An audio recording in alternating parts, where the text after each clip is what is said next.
आप सभी का स्वागत है आपके अपने यूट्यूब चैनल खेती बायोलॉजी क्लासेस में। आज हम डिस्कस करने वाले हैं ह्यूमन फिजियोलॉजी से रिलेटेड जितने भी क्वेश्चंस जो अब तक एग्ज़ाम में आए हुए हैं और आ सकते हैं, जितने भी इंपॉर्टेंट क्वेश्चंस पूरी ह्यूमन फिजियोलॉजी ख़त्म करेंगे इसी एक वीडियो में। तो साथ में बने रहिए और हाँ, अगर आप इस चैनल पर नए हैं तो चैनल को सब्सक्राइब करना ना भूलें। ये जो क्वेश्चंस हैं इनको शुरू करने से पहले मैंने कुछ डायग्राम्स हैं जो सेलेक्ट किए हैं जिनके बारे में हमें पता होना चाहिए, जिनसे रिलेटेड बार बार क्वेश्चंस आते हैं। और जैसे आपको पता है कि हम नॉर्मल सुनी हुई चीज़ों को भूल जाते हैं, लेकिन जो चीज़ देखी हुई होती है उनको नहीं भूलते। यही रीज़न है कि पिक्चर्स देखी हुई हम लोग उसकी स्टोरी हमें रट जाती है। तो आज मैं आपके सामने कुछ ऐसी ही पिक्चर्स हैं जिनके बारे में पहले डिस्कस करेंगे, जो इम्पॉर्टेंट हैं, जिनसे क्वेश्चंस बार बार पूछे जाते हैं। अगर आप उनको एक बार क्लियर कर लेंगे तो आपको आगे दिक्कत नहीं होगी। चलिए वीडियो को शुरू करते हैं। देखिए यहाँ पे आप देख पा रहे हैं, पहला जो मैंने आपके लिए यहाँ पर जो लिया है वो लिया है ह्यूमन स्केलेटन का। ह्यूमन स्केलेटन जो है, एज वी नो, हमारी बॉडी के अंदर जब बच्चा पैदा होता है उस समय उसके अंदर 300 बोन्स होती हैं। उसके अंदर 300 बोन्स होती हैं 300 बोन्स होती हैं। लेकिन जैसे जैसे वो बड़ा होना शुरू होता है तो जो बोन्स होती हैं उनमें जॉइंट्स बनना शुरू हो जाते हैं। जो बोन्स होती हैं उनमें वो जॉइंट्स बनना शुरू हो जाते हैं, जिसकी वजह से जब जॉइंट्स बन जाते हैं तो वो कम हो जाती हैं। तो जब वो पैदा हुआ तब उसके पास थी 300, लेकिन जॉइंट्स बन के अब उसके पास कितनी रह जाती हैं? 206 हड्डियाँ रह जाती हैं। तो उन 206 हड्डियों को अगर हम देखें तो हम यहाँ समझ सकते हैं कि कहाँ कहाँ पर कितनी हड्डियाँ प्रेजेंट होती हैं। तो यहाँ आप ये समझ लीजिए कि 29 बोन्स जो होती हैं that are present in skull. आपकी खोपड़ी के अंदर, आपकी स्कल के अंदर कितनी बोन्स होती हैं? 29 बोन्स होती हैं। आपके चेस्ट में, ये जो चेस्ट वाला रीजन है, इसमें 12 पेयर तो रिब्स होती हैं।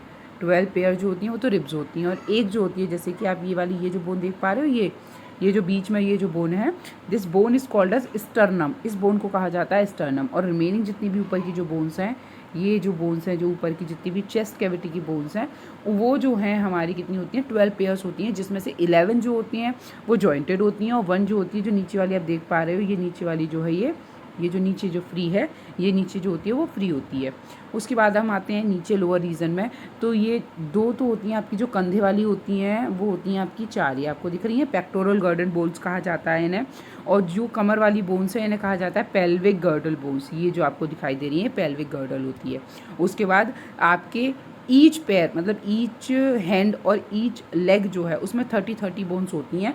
तो इस तरीके से 30 और 30 हैंड में हो गई, तो यहाँ पे हो गई 60 अपर लिम बोन्स, और 30 और 30 जो आपके लोअर लिम की हो गई, इस तरीके से हो गई हैं आपकी 60 लोअर लिम बोन्स। इस तरीके से आपकी बॉडी में टोटल कितनी बोन्स होती हैं? 206 बोन्स होती हैं। जब बच्चा पैदा होता है तब उनके अंदर 300 हड्डियाँ होती हैं, जो जॉइंट्स बनने के बाद 206 रह जाती हैं। आपके स्कल में 29 बोन्स हैं। कंधे में, जिन्हें पेक्टोरल गर्डल बोन्स कहा जाता है, वो 4 होती हैं। यहाँ पर आप अगर देखेंगे तो यहाँ इसको आप देख भी पा रहे होंगे।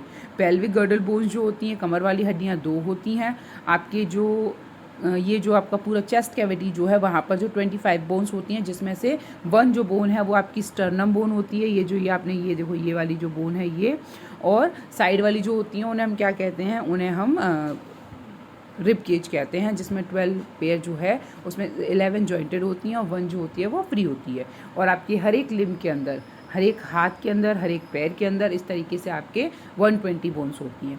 ठीक है। और ये आपका यहाँ पर बनाया हुआ है वर्टिब्रल कॉलम। वर्टिब्रल कॉलम मतलब जो रीढ़ की हड्डी हम जिसे कहते हैं, इसके अंदर आपकी बोन्स जो होती हैं दैट इज़ 26 वर्टिब्रल बोन्स। इनके अंदर आपकी होती हैं 26 वर्टिब्रल बोन्स, आपको इसमें देखने को मिलती हैं। आप यहाँ देख पा रहे हैं, ये 26 वर्टिब्रल बोन्स होती हैं। तो इनसे रिलेटेड क्वेश्चंस कभी कभी आ जाते हैं। अभी हम जो डिस्कस करेंगे इसमें आप देख पाएंगे कि कितने क्वेश्चंस हैं जो फ्रीक्वेंटली रिपीट हुए हैं। चलिए, ये आपको क्लियर होगा। आगे वाला डायग्राम देख लीजिए। यहाँ पर अगर आप पहचान पा रहे हों तो यहाँ पर जो मैंने दिखाने की कोशिश की है वो आपको स्मॉलेस्ट बोन और स्मॉलेस्ट मसल दिखाने की कोशिश की है। बेटा जी, ये जो मैंने बनाया, ये जो यहाँ स्ट्रक्चर है, this is called as stapes. It is stapes. Stapes is a smallest bone. It is the smallest bone of the body. हमारी बॉडी की सबसे छोटी बोन जो होती है that is called as stapes. और इसी स्टेपीज बोन ये होती कहाँ पर है? ये आपके ईयर वाले पार्ट में होती है, इंटरनल ईयर वाले पार्ट में होती है। कहाँ होती है? तो याद रखेंगे बेटा जी, it is in internal ear. ये हमारे इंटरनल ईयर वाले पार्ट के अंदर होती है।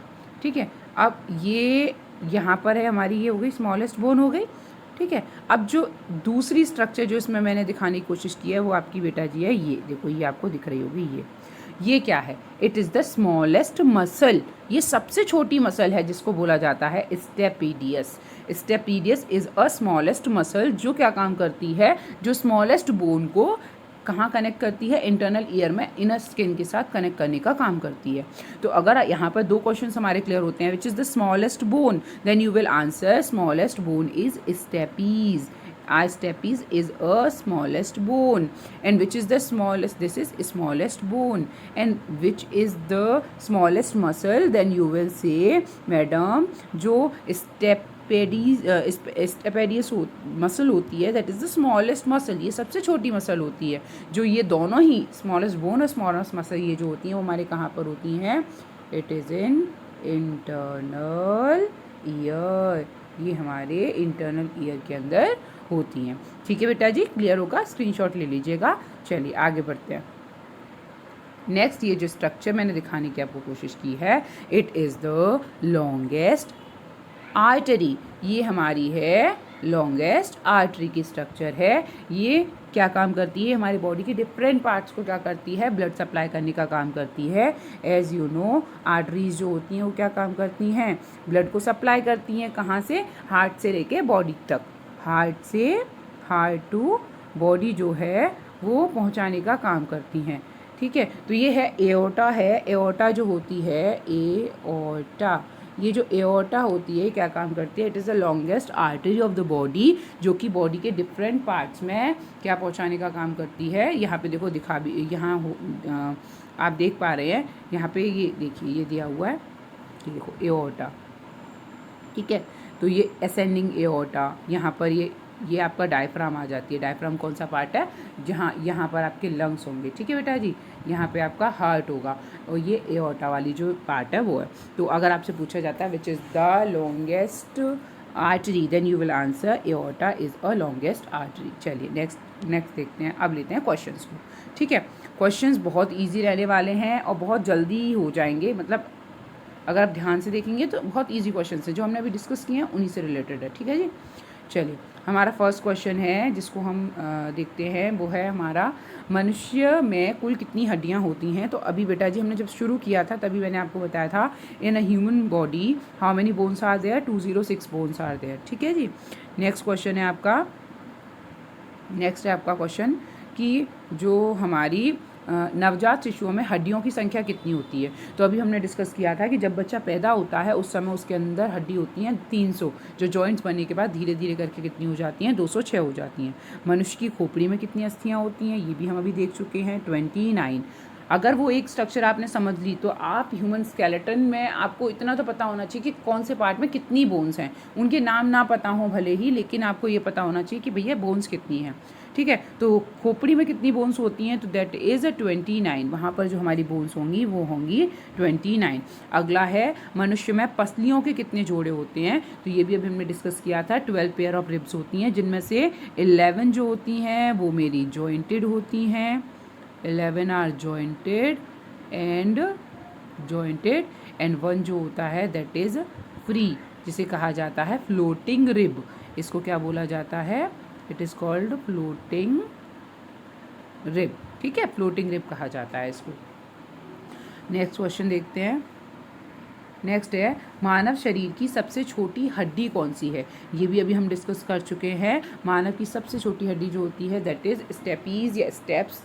अलग अलग जगह पर आपको अलग अलग तरीके से लेकर मिलेगा, लेकिन आपको ध्यान रखना है कि स्टेपीज जो होती है वो आपके कहाँ पर होती है? सबसे स्मॉलेस्ट बोन होती है, जो कि आपके कहाँ पर प्रेजेंट होती है? इंटरनल ईयर में प्रेजेंट होती है। ठीक है जी।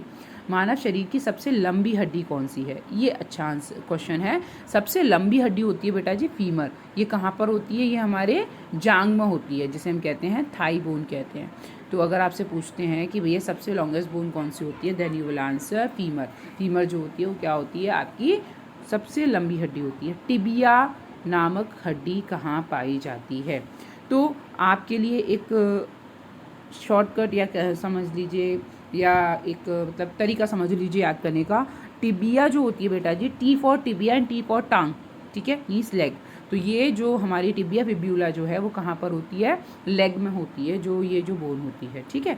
टिबिया होती है और इसके साथ एक फिब्यूला होती है, टिबिया फिब्यूला, और हाथ में होती है रेडियस अल्ना, ठीक है। तो रेडियस के साथ अल्ना होगी, टिबिया के साथ फिब्यूला होगी। तो tibia, T for tibia and T for टांग, इस तरीके से आप याद कर सकते हैं अगर आप करेक्ट करके लर्न करना चाहें तो। नेक्स्ट क्वेश्चन इज दांतों और हड्डियों में पाए जाने वाले तत्व कौन से हैं। तो बेटा जी ये ध्यान रखिएगा आप, इसमें आप कंफ्यूज हो जाएंगे। कैल्शियम तो सबको पता है, ठीक है, लेकिन हमारे पास यहाँ 3 ऑप्शंस हैं जिनमें कैल्शियम है। तो कैल्शियम और फॉस्फोरस जो होते हैं, जो हमारी दांतों और हड्डियों में पाए जाने वाले तत्व हैं। अस्थियों और पेशियों को आपस में कौन जोड़ता है, इसके लिए एक ट्रिक दूंगी आपको लर्न करने के लिए। एक है हमारा बी टू बी मतलब बोन टू बोन, बोन से बोन को कौन जोड़ता है। तो मैंने बोला कि बोन को बोन से प्यार करती है, बोन टू बोन वो हमारा कौन होता है, दैट इज लिगामेंट, वो मेरा होता है लिगामेंट। बोन टू बोन कौन होता है, लिगामेंट होता है। अब बोन और मसल्स के बीच में जो कनेक्ट करने का काम करेगा वो कौन होता है, टेंडन होता है। तो टेंडन और लिगामेंट के लिए आप इस तरीके से लर्न कर सकते हैं कि bone love bone, L for love, L for ligament, B love B, means B से कनेक्ट करने के लिए लिगामेंट होता है, और बोन को मसल से कनेक्ट करने के लिए, अस्थियों को पेशियों से कनेक्ट करने के लिए टेंडन्स होते हैं। तो इस प्रश्न के लिए जो हमारा जवाब रहने वाला है, इस प्रश्न के लिए जो हमारा जवाब रहेगा वो रहेगा टेंडन्स, ठीक है बेटा जी। नेक्स्ट क्वेश्चन डिस्कस करते हैं। मनुष्य के जीवन काल में कितने दांत 2 बार आते हैं। तो इससे पहले एक चीज़ समझ लो आप, समझना क्या है कि जो मनुष्य जो है ना बेटा जी, उसके 2 बार दांत आते हैं, उस कंडीशन को कहा जाता है डाइफाइकोडोंट। 2 बार दांत आते हैं। कौन कौन से दांत आते हैं, एक बार तो आते हैं जिन्हें हम कहते हैं मिल्क टीथ, और दूसरे आते हैं जिन्हें हम कहते हैं परमानेंट टीथ, ठीक है। मिल्क टीथ जो होते हैं वो कितने होते हैं, 20 होते हैं, नंबर में कितने होते हैं, 20 होते हैं, ठीक है। और जो हमारे परमानेंट टीथ होते हैं वो कितने होते हैं, बोला 32 जाता है, 28 + 4 इसमें विजडम टीथ्स होते हैं जिन्हें हम कहा जाता है अकल डाढ़ कहा जाता है। नॉर्मल 28 हैं, हर एक में 32 नहीं होते हैं। तो एक बात देखो, पहले एक व्यक्ति के 20 दांत आए, अब वो 20 दांत गिर गए, उन 20 की जगह पर नए 20 आएंगे कि नहीं आएंगे। तो कितने ऐसे टीथ हैं जो दोबारा विकसित होंगे या 2 बार विकसित होंगे, 20। कितने टीथ होंगे, 20 होंगे। तो इस क्वेश्चन के लिए जो हमारा आंसर रहेगा वो रहने वाला है 20। और एक और चीज़ ध्यान रखना कि यहाँ पर जो 4 टीथ होते हैं ये विजडम टीथ्स होते हैं या अकल डाढ़ के होते हैं, जो प्रीमोलर टीथ होते हैं, ठीक है जी। इंपॉर्टेंट है, पूछ लेता है कभी कभी। नेक्स्ट क्वेश्चन जो है वो देख लेते हैं। अब यहाँ मैंने एक स्ट्रक्चर ऐड किया आप लोगों के लिए। देखो अगर आप पहचान पा रहे हैं तो ये वाली आपको दिख रही होगी, ये पेल्विक गर्डल है। देखो कमर वाली जो हड्डी बताई थी बेटा जी, ये पेल्विक गर्डल है। और जो मैं फीमर बात कर रही थी ना, देखो ये दिख रही है, ये वाली देखो, ये जो पूरी दिख रही है, ये आपकी ये फीमर बोन है, ठीक है। अब यहाँ पर मैंने क्या दिखाने की कोशिश की है आपको, यहाँ पर मैंने आपको दिखाई है लॉन्गेस्ट नर्व दिखाने की कोशिश की है। लॉन्गेस्ट नर्व है यहाँ पर, ये लॉन्गेस्ट नर्व का मतलब है आपको पता है हमारी बॉडी की सबसे लंबी सेल कौन सी होती है, नर्व सेल होती है। पर बॉडी में सबसे लंबी नर्व कौन सी है, लॉन्गेस्ट नर्व कौन सी है, दैट इज सिएटिक नर्व। जो देखो आप देख पा रहे हो कमर की जो हमारी जो पोस्टीरियर फिमोरल क्यूटेनियस नर्व है, यहाँ से देखो, यहाँ से ओरिजिनेट हो रही है ये सिएटिक नर्व है, जो कैसी होती है, लॉन्गेस्ट नर्व होती है, जो मेरे पैर की जो होती है। कभी कभी आप देखते हो ना नस चढ़ गई या ये तो पूरा दर्द होता है एक तरीके से ऊपर तक, तो ये जो है वो किसकी वजह से लॉन्गेस्ट नर्व है। तो आपसे अगर क्वेश्चन पूछा जाता है बेटा जी which is the longest nerve, then you will answer sciatic nerve. Sciatic nerve is a longest nerve, ठीक है। चलो देख लो, अच्छे से देख लो, स्क्रीनशॉट ले लेना। देखो कहाँ तक होती है, नीचे तक है बिल्कुल। और यहाँ पर मैंने फीमर भी दिखा दिया आपको, ये फीमर है, ठीक है। और ये आपकी पेल्विक गर्डल है। Femur is a longest bone, ठीक है, ध्यान रखना। और ये सिएटिक नर्व जो है वो क्या है, हमारी लॉन्गेस्ट क्या है, नर्व है। नेक्स्ट यहाँ पे मैंने आपको दिखाया है लॉन्गेस्ट मसल। देखो बेटा जी लॉन्गेस्ट मसल कैसे, अभी कंफ्यूज नहीं होना है, कैसे, लॉन्गेस्ट बोन लिख लेना, एक साइड लिख लेना लॉन्गेस्ट, एक साइड लिख लेना स्मॉलेस्ट, कॉपी में नोट कर लेना। लॉन्गेस्ट बोन जो है that is femur, longest nerve जो है दैट इज़ सिएटिक नर्व, और लॉन्गेस्ट क्या, लॉन्गेस्ट मसल कौन सी है बेटा जी। तो यहाँ पर ये जो मेरा क्वेश्चन है बेटा जी वो है लॉन्गेस्ट मसल के लिए, लॉन्गेस्ट मसल। इतना तो याद रहेगा ही कि तीनों चीज़ों पैर में है, लॉन्गेस्ट नर्व, बोन और मसल। तो लॉन्गेस्ट मसल जो होती है दैट इज़ सर्टोरियस मसल। जो सर्टोरियस मसल होती है वो होती है, और ये कहाँ पर होती है तो ध्यान रखेंगे, ये हमारे टांग में होती है, पैर में होती है, ठीक है। तो ये ध्यान रखना, it is a Sartorius muscle is a longest muscle. चलिए अगला क्वेश्चन है हमारा, मानव शरीर का पाचन अधिकांश किस भाग में संपन्न होता है। तो देखो, पहले तो हमने जो खाना खाया वो मुंह से हम खाने को चबाते हैं। चबाने के बाद अगर आपसे पूछा जाता है कि फूड का डाइजेशन कहाँ शुरू हो जाता है, तब आप बोलेंगे डाइजेशन स्टार्ट्स इन माउथ, मुंह में शुरू हो जाता है। पर अगर वो पूछता है कि अधिकांश मतलब मैक्सिमम जो डाइजेशन पार्ट है वो कहाँ पर होता है, तो वो बेटा जी हमारा आंसर रहेगा छोटी आंत या स्मॉल इंटेस्टाइन। एब्जॉर्प्शन भी स्मॉल इंटेस्टाइन में होता है, और डाइजेशन जो एब्जॉर्प्शन जो है और जो मैक्सिमम डाइजेशन है वो भी छोटी आंत में होता है। उसका रीज़न है कि पेनक्रियाज से जो पेनक्रेटिक जूस, जैसे ये मैं बोलूँ कि ये मेरी छोटी आंत का पार्ट है ये, ठीक है, तो यहाँ से मेरी पेनक्रेटिक जूस, यहाँ से मेरा लिवर का जो बाइल जूस है, हिपेटो पेनक्रेटिक डक्ट होती है, कॉमन डक्ट, जो यहाँ पर जूस को भेजती है। तो जितना भी इंपॉर्टेंट जूस है, एंजाइम्स हैं, वो सब यही रिलीज़ होते हैं इसके फर्स्ट पार्ट में, तो इसीलिए वहीं पर डाइजेशन हो जाएगा। और एब्जॉर्प्शन क्यों होता है, तो जो मेरी आंत होती है ना, इसके अंदर इस तरीके से फिंगर लाइक प्रोजेक्शंस होते हैं, इस तरीके से, अगर आपने बुक में या 10th क्लास में आपने पढ़ रखा है ये, दीज आर कॉल्ड विलाइज, इन्हें कहा जाता है, विलाई बोला जाता है। तो ये विलाई जो होती हैं वो एब्जॉर्प्टिव एरिया को बढ़ाती हैं, जिसकी वजह से एब्जॉर्प्शन सबसे ज़्यादा यहीं पर होता है। तो अगर आपसे पूछा जाता है मैक्सिमम डाइजेशन कहाँ पर होता है, then you will answer small intestine. अगर आपसे पूछा जाता है मैक्सिमम एब्जॉर्प्शन या एब्जॉर्प्शन कहाँ पर होता है, then you will answer small intestine, ठीक है बेटा जी। अगला, मनुष्य की पाचन क्रिया में कहाँ पर शुरू होती है, ये मैंने अभी आंसर दिया था आपको, कहाँ शुरू होती है, मुख गुहा में, माउथ में शुरू हो जाता है, जो पाचन शुरू होता है माउथ के अंदर शुरू हो जाता है। और जो मुंह से जो खाना नीचे की तरफ जाता है, स्मॉल इंटेस्ट, इस तरीके से जो नीचे यहाँ, अगर ये मैं बोल रही हूँ ये माउथ है, तो माउथ में शुरू हो गया, और यहाँ से ये जो फूड है वो जब नीचे जाएगा, ये जो फूड नीचे जा रहा है पार्शियली डाइजेस्टेड फूड होगा, that will be called as, जिसको बोला जाएगा बेटा जी बोलस, BOLUS, बोलस बोला जाएगा, जो पार्शियली डाइजेस्टेड फूड जो मुंह से नीचे की तरफ जाएगा। और मुंह में डाइजेशन किस चीज़ का होता है सबसे पहले, तो ध्यान रखेंगे किसका होता है, कार्ब्स का, कार्बोहाइड्रेट का, या अगर आपसे बोला जाता है स्टार्च है ऑप्शन में, तो स्टार्च का, स्टार्च या कार्ब्स होते हैं, उनका डाइजेशन मुख गुहा में शुरू हो जाता है। किसकी वजह से होता है, टाइलिन एंजाइम की वजह से होता है, ठीक है। चलो नेक्स्ट है, मानव की पाचन नली लगभग कितने फीट लंबी होती है।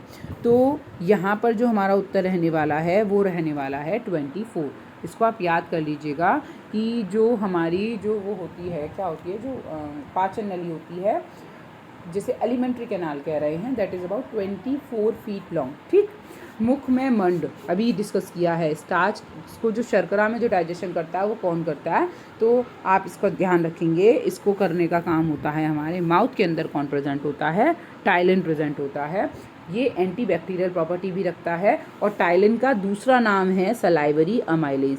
कुछ बुक्स में इसको सलाइवरी अमाइलेज, खाली अमाइलेज तो गलत हो जाएगा, लेकिन सलाइवरी अमाइलेज अगर आपके पास आता है, ऑप्शन अगर होता है, तो आप सलाइवरी अमाइलेज की तरफ जा सकते हैं, ठीक है। और ये और ध्यान रखना, माउथ में जो pH होती है वो होती है 6.5 अप्रॉक्स, लगभग जो pH वैल्यू होती है वो 6.5 होती है।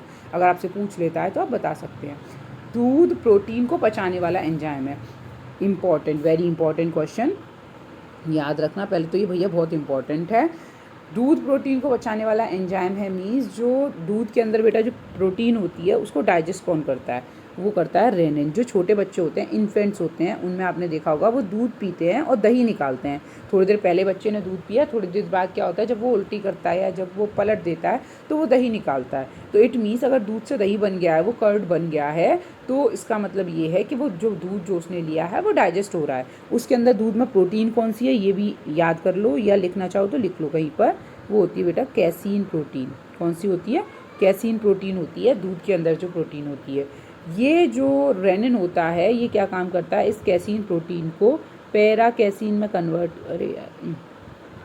पैरा कैसीन जो है उसमें कन्वर्ट कर देता है, पैरा कैसीन में, क्योंकि ये पैरा कैसीन में कन्वर्ट कर देता है, इसीलिए क्या होता है, डाइजेस्टेड हो जाता है वो।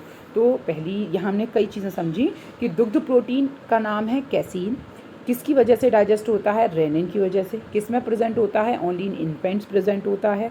क्या काम है, कैसीन को पैरा कैसीन में कन्वर्ट करना, दूध को दही में बदलना, ये काम किसका होता है, रेनिन का होता है। इन्फेंट्स के अंदर मीन्स छोटे बच्चे, इन्फेंट्स का मतलब होता है 0 to 2 ईयर्स जो होते हैं उन्हें इन्फेंट्स बोला जाता है, ठीक है, 0 to 2 ईयर्स जो होते हैं। चलिए नेक्स्ट क्वेश्चन डिस्कस करते हैं। अगला है अधिकतम पोषक तत्व कहाँ अवशोषित किए जाते हैं। ये भी अभी देखा, थोड़ी देर पहले ही मैंने बताया था। ज़्यादातर जो एब्जॉर्प्शन होता है वो कहाँ पर होता है, that is in small intestine. Maximum absorption takes place in small intestine और maximum digestion takes place in small intestine, ठीक है। चलिए आगे देखते हैं नेक्स्ट क्वेश्चन कौन सा। नेक्स्ट क्वेश्चन से पहले ये देखो, अभी आपको मैं माउथ के बारे में बता रही थी कि माउथ के अंदर क्या होता है, एंजाइम होता है, ठीक है। वो टैलिन एंजाइम निकलता कहाँ से, सलाइवा कहाँ से निकलता है, तो माउथ के अंदर ग्लैंड होती हैं बेटा जी, ध्यान रखना। माउथ के अंदर ग्लैंड होती हैं जिन्हें कहा जाता है सलाइवरी ग्लैंड्स। सलाइवरी ग्लैंड्स होती हैं हमारे अंदर 3 पेयर सलाइवरी ग्लैंड्स होती हैं। अगर आप ये देखोगे ये टंग है, तो टंग के नीचे यहाँ पर इस तरीके से छोटे छोटे 2 पोर होते हैं। अपनी टंग को उठा के भी देखना, ठीक है। तो टंग के नीचे जो छोटे छोटे पोर होते हैं, डक्ट होती हैं, इन डक्ट से सलाइवा निकलता है। टंग को उठाओ और मिरर में देखो, ये जो 3 पेयर ग्लैंड्स होती हैं सलाइवरी ग्लैंड, जिनका नाम होता है पैरोटिड ग्लैंड, सब मैंडिबुलर ग्लैंड और सब लिंगुअल ग्लैंड। सब लिंगुअल होती हैं टंग के नीचे, सब मैक्सिबुलर होती हैं जबड़े के पीछे, और ये ऊपर होती हैं पैरोटिड ग्लैंड। तो इसमें हमारा क्वेश्चन कौन सा तैयार होता है। पहला क्वेश्चन, सलाइवा कौन सीक्रेशन के लिए कौन रिस्पॉन्सिबल है, answer is salivary glands. How many pair of salivary glands are there, तो हम बोलेंगे 3 pairs of salivary glands are there. कितने पेयर होते हैं, 3 पेयर होते हैं। नाम क्या है, parotid gland, submandibular gland, sublingual gland. Very nice. सबसे बड़ी सलाइवरी ग्लैंड कौन सी है, ये है biggest salivary gland, parotid gland. ये कौन सी है, मैक्सिमम,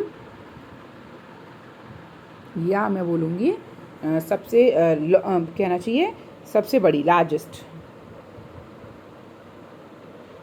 सलाइवरी ग्लैंड कौन सी है, then you will answer parotid gland. उम्मीद है समझ में आ रहा होगा, ठीक है। आगे बढ़ते हैं। नेक्स्ट क्वेश्चन, लार में कौन सा एंजाइम पाया जाता है। अभी बताया बेटा जी, लार में कौन सा एंजाइम है, इंपॉर्टेंट टाइलिन एंजाइम है। मुख से निकली लार किसका पाचन करती है, ये भी हम पढ़ चुके हैं। स्टार्च जो होता है उसका डाइजेशन शुरू हो जाता है माउथ में, जो कौन करता है, जो हमारा मुख से निकली हुई जो लार होती है उससे होता है। निम्नलिखित में से किस अम्ल की उपस्थिति मानव पेट में होती है, ये इंपॉर्टेंट है। यहाँ एक चीज़ समझने की चीज़ है, देखो अब आपको सबको पता है कि भैया हमारे HCl होता है, ठीक है, हाइड्रोक्लोरिक एसिड होता है। हाइड्रोक्लोरिक एसिड है, ये आंसर आपको पता है, लेकिन हाइड्रोक्लोरिक एसिड जो है वो आपको पता है कि कैसा होता है, बहुत ज़्यादा वैसा है, मतलब स्ट्रॉन्ग एसिड है। हम यहाँ कहते हैं, एक टर्म यूज़ करते हैं, स्ट्रॉन्ग एसिड है। हमारे तीन स्ट्रॉन्ग एसिड्स हैं, HCl है, हाइड्रोक्लोरिक एसिड है, H2SO4 that is sulphuric acid, and HNO3 nitric acid. ये तीनों ही स्ट्रॉन्ग एसिड में आते हैं। और ये आपने एक्वारेजिया पढ़ा होगा, उसमें आपने इसको देखा होगा 3:1 में जो लिया जाता है, जिसको सुनार यूज़ करते हैं, सब उनको गलाने के लिए जो यूज़ किया जाता है। किसको गलाने के लिए, सोने को। गली में आते हैं सोना साफ़ करने के लिए, या सुनार के पास अपनी गंदी ऑर्नामेंट्स को ले जाते हो आप गोल्ड के, तो जब वो आप लेता है तो साफ़ करके देता है, तो क्या काम करता है, एक्वारेजिया सॉल्यूशन में डाल देता है, जिससे ऊपर की जो गोल्ड लेयर होती है वो डिजॉल्व होकर नीचे चली जाती है। आपको लगता है साफ़ हो गया, बट एक्चुअली उन्होंने क्या काम किया, जो अपर लेयर है गोल्ड की वो डिजॉल्व कर ली। वो किसने डिजॉल्व की, वो की स्ट्रॉन्ग एसिड ने। तो सोचो आप, जो स्ट्रॉन्ग एसिड जो गोल्ड को डिजॉल्व कर सकता है, वो हमारी बॉडी के लिए कितना हार्मफुल होगा। जैसे ये हमारा स्टमक है, तो इस स्टमक में यहाँ पर लाइनिंग बनती है, यहाँ पर जिसे हम गैस्ट्रिक वॉल कहते हैं, यहाँ पर लाइनिंग बनती है। किसकी लाइनिंग बनती है, म्यूकस की लाइनिंग बनती है, जो क्या काम करता है, इसको वो करने का काम करता है, प्रोटेक्ट करने का काम करता है, इसको प्रोटेक्ट करती है, ठीक है। यहाँ पर सीक्रेट हो रहा है HCl। तो ये HCl बहुत ज़्यादा स्ट्रॉन्ग होता है, और इतना ज़्यादा स्ट्रॉन्ग है कि ये ब्लेड्स को भी डाइजेस्ट कर सकता है। ये क्वेश्चन भी आया है, ब्लेड्स किसको डाइजेस्ट करता है, जो ब्लेड होता है ना, रेज़र के साथ जो ब्लेड लिया जाता है, ये उसको भी डाइजेस्ट कर सकता है। तो इस चीज़ को आप ध्यान रखेंगे कि जो HCl है वो क्या होता है, हमारा एक स्ट्रॉन्ग एसिड है। प्लस ये HCl जो है वो हमारी रिलीज़ कौन करता है, तो गैस्ट्रिक वॉल की ही सेल्स होती हैं, जिन्हें बोला जाता है ऑक्जेंटिक सेल्स। ये ऑक्जेंटिक सेल्स होती हैं जो HCl रिलीज़ करती हैं, ठीक है। आगे डिस्कस करते हैं। पचे हुए भोजन में मौजूद विषैले पदार्थ का कौन सा अंग चूषण करता है। चूषण इन द सेंस है यहाँ पर एब्जॉर्प्शन। तो डाइजेस्टेड जो वो होता है, जो डाइजेस्टेड फूड है, अगर उसके अंदर हमारा क्या चला गया है, कोई भी पॉइजनस सब्सटेंसेस हैं, तो उनको रिमूव करने का काम कौन करता है? तो यहाँ पर जो आंसर रहेगा वो रहेगा पेनक्रियाज, या जो पेनक्रियाज है वो फूड से जितने भी पॉइजनस सब्सटेंसेस होते हैं उनको हटाने का काम करता है। पेप्सिन क्या है? Pepsin is a enzyme. Pepsin एक एंजाइम है, ये आपको पता होना चाहिए, इस पर हम ज़्यादा डिस्कशन नहीं करेंगे। अगला है कि पेप्सिन बदल देता है, तो पेप्सिन प्रोटीन्स पे काम करता है, पहली चीज़ आप ध्यान रखेंगे। तो जो पेप्सिन है वो क्या काम करता है? प्रोटीन्स को एमिनो एसिड्स में नहीं बदलता डायरेक्ट, प्रोटीन्स को पेप्टोन्स में बदलने का काम होता है। फिर उस पर काम करता है ट्रिप्सिन, ठीक है, जो पेप्टोन्स वगैरह बनते हैं उन पे वो काम करता है। तो स्टार्च के लिए तो एमाइलेज होता है, ये है ही नहीं आंसर, ठीक है। और वसा के लिए लाइपेज होता है, ये भी नहीं है। अब बच्चे कंफ्यूज होंगे एमिनो अम्ल में करेगा कि पेप्टोन्स में करेगा, तो आप ध्यान रखेंगे कि प्रोटीन्स जो है P for pepsin and P for peptones, so pepsin will convert proteins to peptones, P to P, यहाँ पर सब पी है, मीन्स प्रोटीन कन्वर्ट करेगा पेप्टोन्स में, प्रोटीन्स को पेप्टोन्स में करेगा, और किसकी प्रेजेंस में करेगा? पेप्सिन करेगा। तो यहाँ पे सारे जो हैं वो पी हैं। इस तरीके से आप आंसर कनेक्ट करके लर्न कर सकते हो, ठीक है। प्रोटीन्स को आंसर रहने वाला है यहाँ पर, प्रोटीन्स को पेप्टोन्स में कन्वर्ट करने का काम करता है, ठीक है। अगला क्वेश्चन हम देखते हैं, पाचन क्रिया में प्रोटीन निम्नलिखित में से किस पदार्थ में बदल जाती है? जो भी प्रोटीन है, ये नहीं पूछ रहा कि कौन किस में करता है, यहाँ पे पूछ रहा ओवरऑल प्रोटीन किस में डाइजेस्ट होती है, तो एमिनो एसिड में डाइजेस्ट होती है, इसमें कोई नई चीज़ नहीं है। पित्त निम्न में से कौन पैदा करता है? पित्त का मतलब होता है बाइल, एंड बाइल जो है उसको कौन पैदा करता है या बाइल को कौन बनाता है? तो यहाँ पर जो हमारा आंसर रहने वाला है वो रहने वाला है, कौन बनाता है बताइएगा? लिवर बनाता है ना, यकृत बनाता है। तो निम्नलिखित में से कौन बनाता है? तो आप बोलेंगे लिवर जो है वो बाइल जूस बनाने का काम करता है, और जो गॉल ब्लैडर जो होता है वो स्टोर करता है बाइल जूस को, ठीक है। चलिए अब आगे लेते हैं। अब फिर एक और अच्छा सा डायग्राम आपके लिए, देखो ये आपको यहाँ स्ट्रक्चर दिख रही है, this structure is of liver. ये जो स्ट्रक्चर मैंने यहाँ बनाई है ये किसकी है? यहाँ पे ये जो मैंने ली है वो मैंने ली बेटा जी लिवर की, ऐसा होता है लिवर, ठीक है। लिवर जो है इसके अंदर स्पेशल चीज़ ध्यान रखना कि लिवर जो है ये क्या काम करता है, ये कितना भी डैमेज हो जाए, हमारी बॉडी का लार्जेस्ट ऑर्गन है, ये कितना भी डैमेज हो जाए ये क्या काम कर सकता है? ये रिपेयर कर सकता है खुद को, ठीक। अब ये मेरा स्टमक यहाँ पे आपको देख पा रहे हो, ये स्टमक है, ये मेरा स्मॉल इंटेस्टाइन शुरू हो गया, और ये मेरी पेनक्रियाज। तो मैंने भी आपको बताया था कि जो पेनक्रियाज है वो क्या काम करता है, यहाँ से देखो बेटा, अब ये ना इस पार्ट में ये कैसा पार्ट है? Small intestine. यहाँ पे आप देख पा रहे हो ऊपर से भी जूस आ रहा है ना, और इसमें देखो यहाँ से भी जूस आ रहा है ये वाला, और ये भी जूस आ रहा है। तो सारे जूसेस जो हैं वो फर्स्ट पार्ट में ही तो रिलीज़ हो रहे हैं, तो यहीं पे तो डाइजेशन होगा, ठीक है। ये इस पार्ट में होता है डाइजेशन, और ये किसकी स्ट्रक्चर है? लिवर। देखो यहाँ पे हमने लिख भी रखा है, क्या लिख रखा है? Liver is a largest solid organ and largest gland of human body, जिसके पास 500 एसेंशियल टास्क हैं। 500 से ज़्यादा काम करता है ये लगभग 500 काम करता है। अगर आपकी बॉडी में लिवर डैमेज हो गया है, या लिवर जो है वो सबसे ज़्यादा कैसा है कहना चाहिए, कितना भी डैमेज हो जाता है वो खुद को क्या कर सकता है? रिपेयर कर सकता है। सबसे ज़्यादा इन्फेक्शन यही लेता है अपनी बॉडी के अंदर जो लेता है, ठीक है, और क्योर भी यही करता है, बचाता भी यही है। अगर लिवर ना हो तो आदमी नहीं जी पाएगा, सर्वाइव नहीं कर पाएगा। ये जो है वो कई सारे काम करता है related to digestive function, detoxification मतलब कि जो टॉक्सिक सब्सटेंसेस हैं, जो पॉइजनस सब्सटेंसेस हैं उन्हें बॉडी से बाहर निकालना, प्रोटीन सिंथेसिस, प्रोटीन्स बनाना, केमिकल्स जो हैं उनको डाइजेस्ट करने में हेल्प करना, इसके बहुत सारे काम होते हैं, ठीक है। चलो आगे लेते हैं नेक्स्ट। बाइल कहाँ पर कलेक्ट होता है? तो यहाँ पर अभी हमने देखा कि बाइल कहाँ कलेक्ट होगा, तो इसका आंसर रहेगा पित्त कहाँ कलेक्ट होगा, बाइल जूस कहाँ होगा? गॉल ब्लैडर में होगा, तो उसको इंग्लिश में बोला जाता है पित्ताशय, ठीक है, पित्ताशय में कलेक्ट होता है, ठीक है।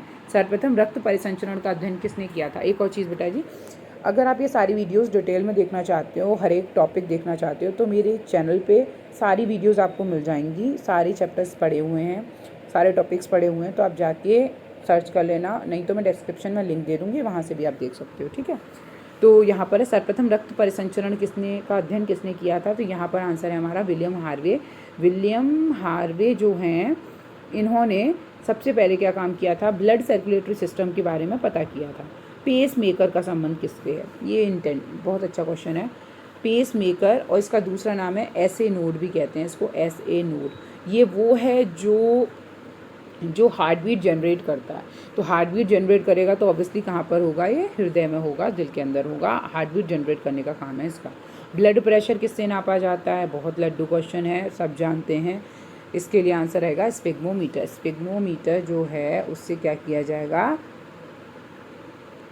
ब्लड नापा जाएगा। और इस तरीके से आपने देखा डॉक्टर के पास इस तरीके से जो होता है, ये कान में लगा के करते हैं। ये हमारा बीपी नहीं नापता बेटा जी, है ना, ये होता है स्टेथोस्कोप होता है, ये जो आपकी हार्ट बीट वगैरह चेक करने के लिए होता है, लेकिन जो ब्लड प्रेशर के लिए होता है वो होता है स्पिग्मोमीटर। जार्विक, ये इंपॉर्टेंट क्वेश्चन है, इसको रट लो, ये आ सकता है, ये वाला। जार्विक 7 जो है वो क्या है, तो ये जो होता है वो एक आर्टिफिशियल हार्ट होता है, ठीक है। जार्विक 7 क्या है, तो it is a artificial heart. मनुष्य के हृदय, दिल मतलब हृदय को एक बार धड़कने में कितना समय लगता है, तो एक बार धड़कने में जो समय लगता है that is about 0.8 seconds. 0.8 seconds लगते हैं इसमें। एक स्वस्थ मनुष्य प्रति मिनट हृदय स्पंदन कितनी बार होता है, ये भी आपको पता है। हृदय स्पंदन जो होता है वो 72 टाइम्स होता है, एक जो स्वस्थ वो होता है। मानव के हृदय में कितने प्रकोष्ठ होते हैं, तो ये आपको पता होना चाहिए। मानव के अंदर होते हैं भैया 4, 2 भी होते हैं, 3 भी होते हैं, अलग अलग ऑर्गेनिज्म में अलग अलग है। जैसे कि इसको थोड़ा सा देख लेते हैं, डिटेल में बता देती हूँ ये वाला, इस पर 3-4 क्वेश्चन आते हैं तो उसको तैयार कर लेंगे यहीं पे। एक है हमारा ग्रुप है एव्स। एव्स का मतलब होता है बर्ड्स। बर्ड्स में होते हैं भैया 2 चैम्बर, सॉरी बर्ड्स में नहीं, बर्ड्स में होते हैं 4 चैम्बर। और जो मैमल्स हैं उन मैमल्स के अंदर भी होते हैं 4 चैम्बर, ठीक है। मैमल्स में भी 4, एव्स में भी 4। अब आते हैं हमारे एम्फीबियंस। एम्फीबियंस में होते हैं 3 चैम्बर। रेप्टाइल्स के अंदर भी होते हैं 3 चैम्बर। और जो हमारी फिशेज़ हैं, जितनी भी हैं, उन फिशेज़ के अंदर होते हैं हार्ट में 2 चैम्बर। तो याद रखेंगे फिशेज़ में 2 चैम्बर होते हैं। फिशेज़ कह लो या पिसेस ग्रुप कह लो या ऑस्ट्रिचटीज कॉन्ड्रोस्टीज ग्रुप कह लो। और एम्फीबियंस और रेप्टाइल्स में 3-3 चैम्बर होते हैं। एव्स में और मैमल्स में 4-4 चैम्बर्स होते हैं। तो यहाँ पर human is a mammal. Mammal क्या है, जिनकी पूरी बॉडी पे हेयर हैं, जो अपने बच्चों को दूध पिला सकते हैं, वो मैमल्स हैं। तो मानव हृदय में कितने होते हैं, तो ये ध्यान रखेंगे कि मानव हृदय में जो होते हैं वो 4 होते हैं, ठीक है। अगला क्वेश्चन लेते हैं। नाड़ी दर कहाँ से मापी जाती है। जो नाड़ी दर है वो हम कहाँ से देखते हैं, तो वो देखी जाती है बेटा, हाथ पकड़ के देखते हैं। नब्ज़ जो देखी जाती है वो देखी जाती है आर्टरी से देखी जाती है, ठीक है। कहाँ से देखी जाती है, धमनी से, आर्टरी से देखी जाती है। स्वस्थ मनुष्य का रक्तचाप कितना है, 120, 80 है। ऊपर का 120 होना चाहिए, नीचे का 80 होना चाहिए, ठीक है। फ्लक्चुएशन होता है तो वो लो हो सकता है या हाई हो सकता है। तो ये तो आपको नॉर्मल क्वेश्चन है। एक जीवन काल में, ये देखो ये अच्छा क्वेश्चन है कि सामान्य जीवन काल में मनुष्य का हृदय कितनी बार धड़कता है। लगभग 2 अरब टाइम्स, 2 अरब, ठीक है। लगभग 2 अरब बार जो हृदय है वो धड़कता है। शरीर का विशालतम धमनी कौन सी है, आपको अगर याद हो, अभी हमने बात की थी एरोटा जो होती है, दिखाई भी थी मैंने इस तरीके से, जो स्ट्रक्चर बनी थी पीछे दिखाई थी मैंने, आपने देखा हो ध्यान से। तो स्वस्थ मनुष्य के शरीर में स्वस्थ मनुष्य के शरीर में रक्त की कुल मात्रा कितनी होती है, रक्त जो होता है वो कितना होता है स्वस्थ जो मनुष्य उसके। तो शरीर के वजन का लगभग 7% जो होता है वो हमारा क्या होता है, ब्लड होता है। ये ध्यान रखना, जो ब्लड है वो लगभग कितना होता है, तो मेल और फीमेल में वेरी करता है। अगर वयस्क व्यक्ति में औसत पूछा जाता है तो हम यहाँ पर कहेंगे 5 to 6 होता है, ठीक है। कितना होता है, 5 to 6। अगर वो स्पेशली फीमेल की बात करेगा, अगर बात करेगा तो 4 to 5 आप कह सकते हो। वैसे जो है अगर मेल की बात कर रहा है या एक वयस्क व्यक्ति बोल रहा है तो यहाँ पर हम उत्तर देंगे 5 से 6 लीटर। मानव रक्त का पीएच मान क्या होता है, तो मानव रक्त का जो पीएच होता है दैट इज़ बेसिक, वो बेसिक होता है, जो हमारा लगभग कितना होता है, 7.4 है, ठीक है। नेक्स्ट क्वेश्चन, मानव ब्लड बैंक किसे कहते हैं। पिछली जो वीडियो आई है उसमें मैंने बहुत अच्छे से डिटेल में बता रखा है ये वाला ब्लड बैंक क्या है, ठीक है। वहाँ जाके आप इसको देख सकते हो। ब्लड बैंक वो है हमारी बॉडी में जो आरबीसीज जो होती हैं उनको उनकी डेड जो आरबीसीज होती हैं उनको कलेक्ट करने का काम करता है, डब्ल्यूबीसीज को मारने का, मरी हुई डब्ल्यूबीसीज जो होती हैं उनको कलेक्ट करने का काम करता है। अगर एक और क्वेश्चन था, अगर बॉडी से ब्लड बैंक हटा दिया जाए तो क्या होगा, तो हमारी बॉडी में प्लेटलेट्स काउंट पे क्या इफेक्ट पड़ेगा, तो there will be no effect on platelets count, platelet count पे कोई इफेक्ट नहीं पड़ेगा। डब्ल्यूबीसीज बढ़ जाएंगी, जिस कंडीशन को कहा जाता है ल्यूकेमिया या ब्लड कैंसर कहा जाता है, हमने पहले डिस्कस किया है। तो यहाँ पर बस इतना समझ लीजिए कि रुधिर बैंक या ब्लड बैंक का काम कौन करता है, तो ब्लड बैंक का काम करता है कौन, प्लीहा या तिल्ली जिसे कहते हैं, ये काम करता है। ठीक है, अगला यहाँ देखो, यहाँ मैंने दिया हुआ है बहुत अच्छे से, यहाँ की आपकी दी हुई है ट्राइजेमिनल नर्व, ये आपकी बॉडी की कहना चाहिए, एक तो होती है लॉन्गेस्ट, एक होती है लार्जेस्ट, है ना, तो ये लार्जेस्ट नर्व है, ये जो है आपकी बॉडी की ये आपकी बॉडी की लार्जेस्ट नर्व है, लार्जेस्ट नर्व। अगर आपसे पूछा जाता है आपकी बॉडी की लार्जेस्ट नर्व, लॉन्गेस्ट नहीं, लॉन्गेस्ट तो बता दी पहले कौन सी है, सियाटिक नर्व थी जो टांग में जो थी। अब लार्जेस्ट नर्व कौन सी होती है, ट्राइजेमिनल नर्व होती है, ये देखो कहाँ पर है, दिख रही होगी आपको, ये आइज़ में भी भेजती है मैसेजेस को, देखो ये है। ठीक है, ध्यान रखना, काफ़ी लंबी नर्व होती है, मतलब आपके मैंडिबुलर रीजन के लिए भी। अगर आप कभी कभी फील किया हो कि जब आपके जबड़े में दर्द होता है या यहाँ पे दिक्कत होती है तो आपके कान तक जाता है वो जो दर्द है, क्यों, क्योंकि वो जो इम्पल्सेस हैं वो बिल्कुल कहाँ तक जाती हैं, ब्रेन तक जाती हैं। ऐसा लगता है ना यहाँ दर्द हो रहा है, इसी जगह पे दर्द फीलिंग आती है, इस जगह पे यहाँ हमारे दर्द हो रहा है यहाँ पे, और हमें फीलिंग आती है यहाँ की, यहाँ दर्द हो रहा है, तो इसी नर्व की वजह से होता है। ठीक है, आगे क्वेश्चन देखते हैं, रक्त में पाई जाने वाली धातु कौन सी है, ये आपको पता है। आपके ब्लड के अंदर क्या होता है, लोहा होता है, आयरन होता है, ये लोहा या आयरन जो है वो होता है, और ये हीमोग्लोबिन के अंदर होता है, ध्यान रखना ये चीज़ थोड़ा सा। और अगला क्वेश्चन है, रक्त को शुद्धिकरण कहाँ पर होता है, ये भी आपको पता होना चाहिए, बहुत इजी वाला क्वेश्चन है, लड्डू क्वेश्चन है कि रक्त का शुद्धिकरण से मतलब है यहाँ पर रक्त में क्या इम्प्योरिटीज़ हैं, रक्त के अंदर है ऑक्सीजन और कार्बन डाइऑक्साइड, तो उसका जो एक्सचेंज है या उसका जो साफ़ होना है वो कहाँ पर होता है, तो आपको पता है आपकी बॉडी के अंदर बेटा जो होता है लिवर, है ना, तो जो लिवर है वो क्या काम करता, सॉरी आपकी जो बॉडी के अंदर होता है लंग्स, तो लंग्स क्या काम करते हैं, एक्सचेंज ऑफ गैसेस के लिए रिस्पॉन्सिबल है, तो यहाँ पर आंसर रहेगा लंग्स या फेफड़ा। रक्त में लाल रंग निम्नलिखित में से किसके कारण होता है, वेरी इजी क्वेश्चन, हीमोग्लोबिन की वजह से होता है, सबको पता है हीमोग्लोबिन की वजह से होता है। क्यों होता है, क्योंकि इसके अंदर हीमेटिन प्रोटीन होता है, उसकी वजह से होता है। ठीक है, अगला ब्लड वाली जो मैंने वीडियो बनाई है ना उसमें पूरा डिटेल में देख सकते हो। शरीर में हीमोग्लोबिन का क्या काम है, ये भी बहुत अच्छा क्वेश्चन है कि भैया ये है मेरा एक हीमोग्लोबिन मॉलिक्यूल, और ये एक हीमोग्लोबिन मॉलिक्यूल जो है ये बना लो भैया आरबीसी, पहले आरबीसी बना लो। ठीक है, आरबीसी में हीमोग्लोबिन है, वो हीमोग्लोबिन क्या काम करता है, ऑक्सीजन को कैरी करने का काम करता है। एक हीमोग्लोबिन 4 ऑक्सीजन को कैरी करेगा, कितने को, 4 को, ऑक्सीजन और ऑक्सीजन। एक हीमोग्लोबिन कितने ऑक्सीजन को कैरी करने का काम करता है, 4 ऑक्सीजन जो है उनको, 4 ऑक्सीजन मॉलिक्यूल को कैरी करता है। तो काम क्या होता है, तो यहाँ पर देखो ऑक्सीजन का परिवहन।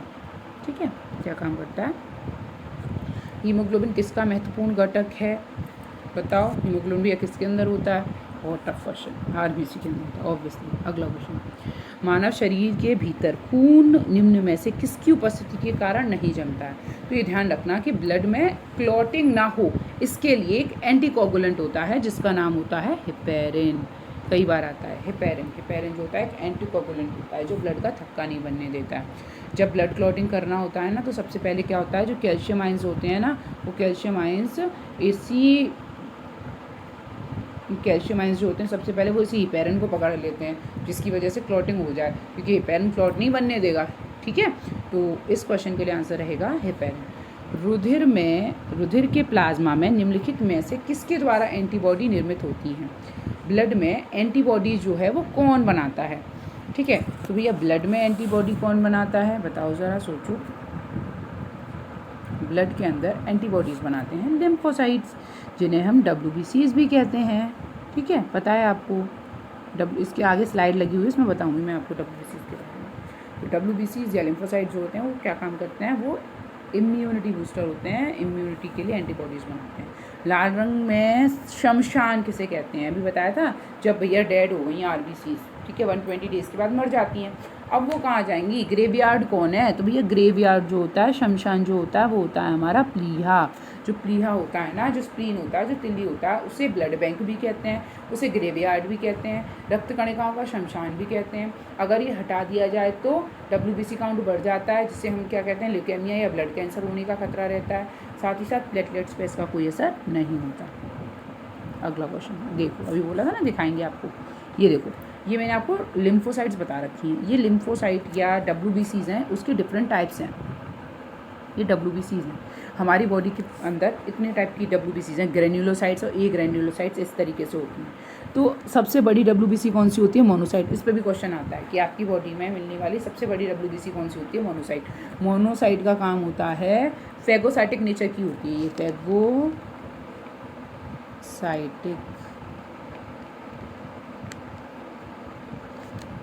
नेचर।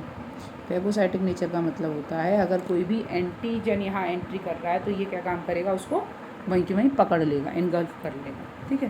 तो ये अलग अलग टाइप के हैं जिनका अलग अलग काम होता है, वो हम डिटेल में बाद में लेंगे, ठीक है। अब आगे देखो, शरीर में लाल रक्त कणिकाएँ कितने दिनों तक जीवित रहती हैं, ये भी अभी डिस्कस कर लिया हमने, अभी थोड़ी देर पहले ही बताया था, शायद मैंने आपको याद हो तो यहाँ पर बताओ भैया ज़रा कहाँ होती है, 120 डेज़ बताया था। मानव शरीर में लाल रक्त कण का निर्माण कहाँ पर होता है, ये अच्छा क्वेश्चन है।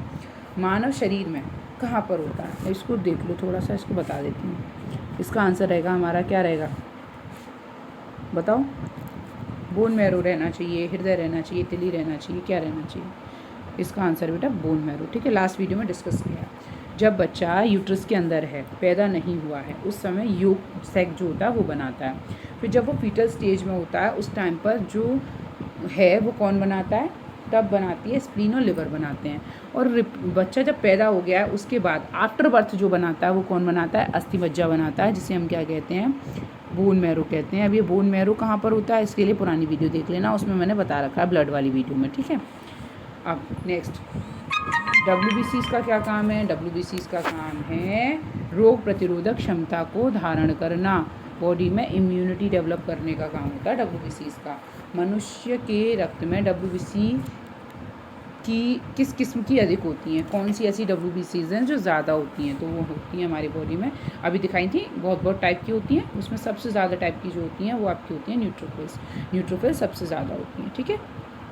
आगे, ब्लड ग्रुप जो हैं उसकी डिस्कवरी किसने की है, तो ब्लड ग्रुप की जो डिस्कवरी की है that is in Landsteiner. Landsteiner जो हैं उन्होंने ब्लड की डिस्कवरी की, ब्लड ग्रुप्स की डिस्कवरी की है।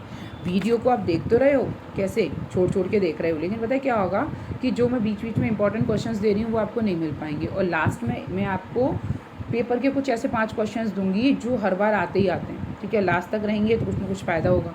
चलिए आगे, हमारा RH फैक्टर का पता किसने लगाया था, तो जो RH फैक्टर है दैट इज़ वो कहाँ से लिया गया है, रीसस मंकी से लिया गया है, और RH फैक्टर की वजह से ही ब्लड ग्रुप पॉजिटिव होता है या नेगेटिव होता है। ये किसने बताया था, ये लैंडस्टीनर एंड वियनर थे, उन्होंने बताया था इसके बारे में, ठीक है। पता है किसने लगाया था, इन्होंने लगाया था। किस रुधिर वर्ग में कोई भी एंटीबॉडी नहीं होती। अब ये समझो क्या होती है एंटीबॉडी, क्या होती है, जो एंटीजेंस होते हैं वो अपने लिए एंटीबॉडीज़ बनाते हैं, ठीक है। इसमें ब्लड ग्रुप होगा O। O ब्लड ग्रुप जो होता है उसमें कोई भी एंटीबॉडी नहीं होती है, ठीक है। अगला, किस रुधिर वर्ग में कोई एंटीजन नहीं होता, उल्टा ले लो, O का ले लो, कहाँ से, जो जिसमें कोई भी एंटीजन नहीं होता है, एंटीबॉडी नहीं होती है, यहाँ पर है किस रुधिर वर्ग में कोई एंटीबॉडी नहीं होती है, तो यहाँ पर हमारा आंसर रहेगा O, यहाँ पर हमारा आंसर रहेगा AB। कैसे मैं बता देती हूँ, कैसे थोड़ा सा, ये मेरा ब्लड है, ठीक है, ये मेरा RBCs हैं, क्लियर हो जाएगा, रटना नहीं पड़ेगा, RBCs हैं। RBCs के ऊपर बेटा यहाँ पर होते हैं एंटीजेंस, ठीक है। अगर A एंटीजन होगा तो वो B एंटीबॉडी बनाएगा, B होगा एंटीजन तो वो क्या बनाएगा, A एंटीबॉडी बनाएगा। अगर AB होगा तो वो कोई भी एंटीबॉडी नहीं बनाएगा, कोई एंटीबॉडी नहीं बनाएगा, AB वाला कोई एंटीबॉडी नहीं बनाएगा। और O होगा तो वो A के लिए भी एंटीबॉडी बनाएगा, B के लिए भी बनाएगा। तो यहाँ पे वो ये पूछ रहा है हमसे कि कौन सा ऐसा है जिसमें एंटीबॉडी नहीं है। तो एंटीबॉडी किस में नहीं है, AB वाले में एंटीबॉडी नहीं है। ठीक है, तो इसके लिए आंसर रहेगा हमारा AB। अगला, किस रुधिर वर्ग में कोई एंटीजन नहीं है। तो एंटीजन नहीं है, ये भी अभी मैंने पीछे बताया। तो मैं किस में एंटीजन नहीं होता है, O वाले में एंटीजन नहीं होता है। एंटीजन मतलब जो RBC के ऊपर लाइनिंग जो होती है उसमें किसी भी चीज़ की लाइनिंग नहीं होती, तो आंसर होगा O। RS फैक्टर किससे संबंधित है, रेसिस मंकीज से लिया है। अभी बताया था मैंने कि जो रेसिस मंकीज हैं उनसे RS फैक्टर लिया गया था। RH तत्व के अनुसार कौन सी जोड़ी विवाह के लिए उपयुक्त नहीं है। इसमें अगर मेल जो होता है अगर वो RH पॉजिटिव होता, फीमेल अगर RH नेगेटिव है, मतलब पॉजिटिव और नेगेटिव वाले की अगर शादी की जाती है तो वहाँ पर सर्वाइवल चांसेस जो होते हैं वो कम हो जाते हैं। आगे जो बच्चा पैदा होता है उसमें दिक्कत होती है काफ़ी ज़्यादा। अगर शादी कर भी जाती है, कंसीविंग में दिक्कत होगी या बच्चा जो होगा वो पैदा होगा तो उसमें दिक्कत होगी। ठीक है, ऐसा नहीं, कभी कभी वो सर्वाइव भी नहीं कर पाता है। तो यहाँ पर जो हमारा आंसर रहेगा वो रहेगा RH पॉजिटिव पुरुष और RH नेगेटिव जो महिला है वो जो होगा वो उपयुक्त नहीं होगा। ठीक है, अगला है कौन सा सर्वग्राही है। बहुत लड्डू क्वेश्चंस हैं, बार बार आप पढ़ चुके हैं। सर्वग्राही ग्रुप जो होता है, सर्वग्राही जो सबका ले लेगा वो होगा मेरा AB। ठीक है, और सर्वदाता कौन सा होता है, O होता है, और O में भी O नेगेटिव होता है, ध्यान रखना। सर्वदाता सबको पता है O है, सर्वग्राही सबको पता है AB है, लेकिन ये ध्यान रखना कि O भी कौन सा, O नेगेटिव, O नेगेटिव। ठीक है, मनुष्य के किस भाग में भूख लगने व भोजन की तृप्ति की अनुभूति कराने का केंद्र स्थित होता है।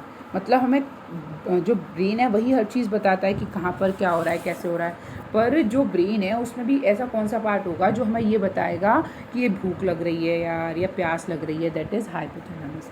हाइपोथैलेमस जो होगा वो ये मैसेजेस भेजेगा कि आपको भूख लग रही है या प्यास लग रही है उसके लिए। ठीक है, मानव का सबसे बुद्धि का केंद्र कौन सा है। तो बुद्धि का जो केंद्र जो होता है वो होता है सेरेब्रम। सेरेब्रम जो होता है वो हमारी थिंकिंग के लिए, रीजनिंग के लिए, सबके लिए रिस्पॉन्सिबल होता है। तो ये बुद्धि का केंद्र है। ठीक है, अगला है हमारा मनुष्य के मस्तिष्क का सबसे बड़ा भाग कौन सा है। तो यहाँ पर हमारा आंसर रहेगा प्रमस्तिष्क। जो प्रमस्तिष्क है यहाँ पर है हमारा प्रमस्तिष्क। तो जो प्रमस्तिष्क है वो हमारा क्या है, मनुष्य का सबसे बड़ा भाग है। कौन सा भाग है, प्रमस्तिष्क। नेक्स्ट क्वेश्चन है, तंत्रिका तंत्र की लघुत्तम संरचनात्मक तथा शरीर की क्रियात्मक इकाई क्या है। मीन्स यहाँ पे पूछ रहा है कि नर्वस सिस्टम जो है ना बेटा जी, उसकी स्मॉलेस्ट यूनिट क्या है। तो जो तंत्रिका तंत्र है उसकी जो स्मॉलेस्ट यूनिट होती है उसको बोला जाता है neuron. Neuron is the smallest unit of the nervous system, ये याद रखना है आपको। ठीक है, स्मॉलेस्ट यूनिट जो है वो न्यूरॉन है। न्यूरॉन की स्ट्रक्चर इस तरीके से कुछ होती है, आपने देखा होगा। ये इन्हें कहते हैं डेंड्राइट्स। ये पार्ट होता है एक्सोन, जो देखो ये दिया हुआ है एक्सोन, डेंड्रोन्स और सेंट्रोन यहाँ पर होता है। ठीक है, तो ये तो तीन नहीं हो सकते, तो इसका जो आंसर होगा वो होगा न्यूरॉन। नेक्स्ट क्वेश्चन की तरफ बढ़ते हैं। उससे पहले यहाँ पर एक बहुत प्यारा सा डायग्राम आप देखिए। यहाँ पर हमने एक नर्व आपको दिख रही है, दैट इज़ ट्रॉक्लियर नर्व। ये जो ट्रॉक्लियर नर्व है, ये जो नर्व है, this is basically the smallest nerve of the body. ये बॉडी की सबसे छोटी नर्व होती है और इसका जो काम होता है, क्या काम करता है, हमारी पलकों को झपकने में, आईलिड्स को झपकने में मदद करती है। ये आईलिड्स जो आप ये देख पा रहे हो, ये जो नर्व है ये सेंसेशन देती है जिससे कि जो हमारी जो पलकें हैं वो झपक सकती हैं। आईलिड्स के झपकने में जो हेल्प करती है वो हमारी कौन सी होती है, ट्रॉकियल नर्व। और ये हमारी कैसी नर्व है, basically it is the smallest nerve. It is the smallest nerve.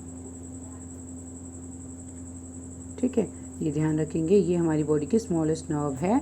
कौन सी, ट्रॉक्लियर नर्व। ठीक, नेक्स्ट आगे बढ़ते हैं। नेक्स्ट क्वेश्चन इज, मानव शरीर की सबसे लंबी कोशिका कौन सी है। तो वो अभी हमने डिस्कस किया कि मानव शरीर की सबसे लंबी कोशिका जो होती है उसे तंत्रिका कोशिका या नर्व सेल कहते हैं। मनुष्य के मेरुदंड में कितनी जोड़ी तंत्रिका निकलती हैं। ये अब थोड़ा सा इस चीज़ को समझेंगे कि देखो, जैसे कि ये हमने एक स्ट्रक्चर बनाई, दिस इज़ ब्रेन, और ये इसकी हो गई स्पाइनल कॉर्ड। ब्रेन से भी नर्व्स निकलती हैं, ठीक है, और स्पाइनल कॉर्ड से भी नर्व्स निकलती हैं। तो तो जो ब्रेन से नर्व्स निकलती हैं, ये जो ब्रेन वाली नर्व्स हैं ये होती हैं बेटा जी 12 पेयर नर्व्स होती हैं, जिनको बोला जाता है क्रेनियल नर्व्स बोला जाता है। और यहाँ ये निकलती हैं 13 पेयर नर्व्स होती हैं, जो कि जिन्हें कहा जाता है स्पाइनल नर्व्स। ठीक है, तो यहाँ पे वही हमसे पूछ रहा है कि मनुष्य के मेरुदंड से कितनी जोड़ी तंत्रिकाएं निकलती हैं, स्पाइनल नर्व्स कितनी पेयर निकलती हैं। तो इसके लिए जो हमारा उत्तर रहेगा वो रहेगा 31 पेयर ऑफ नर्व्स। श्वसन की क्रिया संपन्न होती है। तो बेटा जो रेस्पिरेशन होता है ना, वो 2 स्टेप्स में कंप्लीट होता है। एक होता है हमारा ग्लाइकोलाइसिस, एक जो हमारी प्रोसेस होती है ग्लाइकोलाइसिस। ठीक है, और दूसरा जो होता है उसे हम कहते हैं क्रेब्स साइकिल। 2 स्टेप्स में कंप्लीट होती है। तो ये वाला जो पार्ट होता है ये तो सेल के साइटोप्लाज्म के अंदर होता है, ये जो होता है। और ये जो पार्ट होता है, ये जो क्रेब्स साइकिल होती है, वो कहाँ पर होती है? बॉडी आपने स्ट्रक्चर पढ़ी होगी, माइटोकॉन्ड्रिया के अंदर होती है। तो यहाँ पे पूछा श्वसन की क्रिया संपन्न कहाँ पर होती है, तो कहाँ पर होती है? क्रेब्स साइकिल में होती है। And mitochondria is called as the power house of the cell. तो जितनी भी एनर्जी रिलीज होती है, अगर मैं ये बोलूँ कि 1 ग्लूकोज मॉलिक्यूल जो है, तो 1 glucose molecule say about 38 ATPs जो होते हैं, इतनी एनर्जी जो होती है वो रिलीज़ होती है। 38 ATPs एनर्जी एक ग्लूकोज मॉलिक्यूल से रिलीज़ होती है। तो ये जो हमारा माइटोकॉन्ड्रिया है, तो it's called as power house. तो यहाँ पे पूछा है श्वसन की क्रिया कहाँ पर संपन्न होती है, तो उसके लिए जो हमारा आंसर रहने वाला है वो रहने वाला है माइटोकॉन्ड्रिया। आगे हमारा नेक्स्ट क्वेश्चन है, मनुष्य में श्वासोच्छ्वास के समय वायु में ऑक्सीजन की कितनी मात्रा निकलती है। तो ये ध्यान रखना कि जैसे हम इनहेल करते हैं और एक्सहेल करते हैं, तो जब हम क्या काम करते हैं, एक्सहेल करते हैं, तो कितनी ऑक्सीजन बेसिकली अंदर जाती है जब सांस ले रहे हैं, लेकिन कुछ अमाउंट में ऑक्सीजन बाहर भी जाती है। वो कितना अमाउंट है? That is 17%। 17% जो होता है वो क्या होती है, जो कहना चाहिए ऑक्सीजन, वो बाहर निकल जाती है। मनुष्य 1 मिनट में कितनी बार सांस लेता है? तो बहुत ईजी क्वेश्चन है, 14 to 18 टाइम्स होता है। कितनी बार जो सांस लेता है उसे फिजिकल रेस्पिरेशन कहते हैं, ये भी आपको थोड़ा सा याद रहना चाहिए। ये आपका फिजिकल रेस्पिरेशन होता है। और नॉर्मल जो बुक्स में लिखा हुआ है वो लिखा हुआ है 15 से 18 टाइम्स लिखा हुआ है। ठीक है, 15 से 18 टाइम्स लिखा हुआ है। और सबसे ज़्यादा जो ब्रीदिंग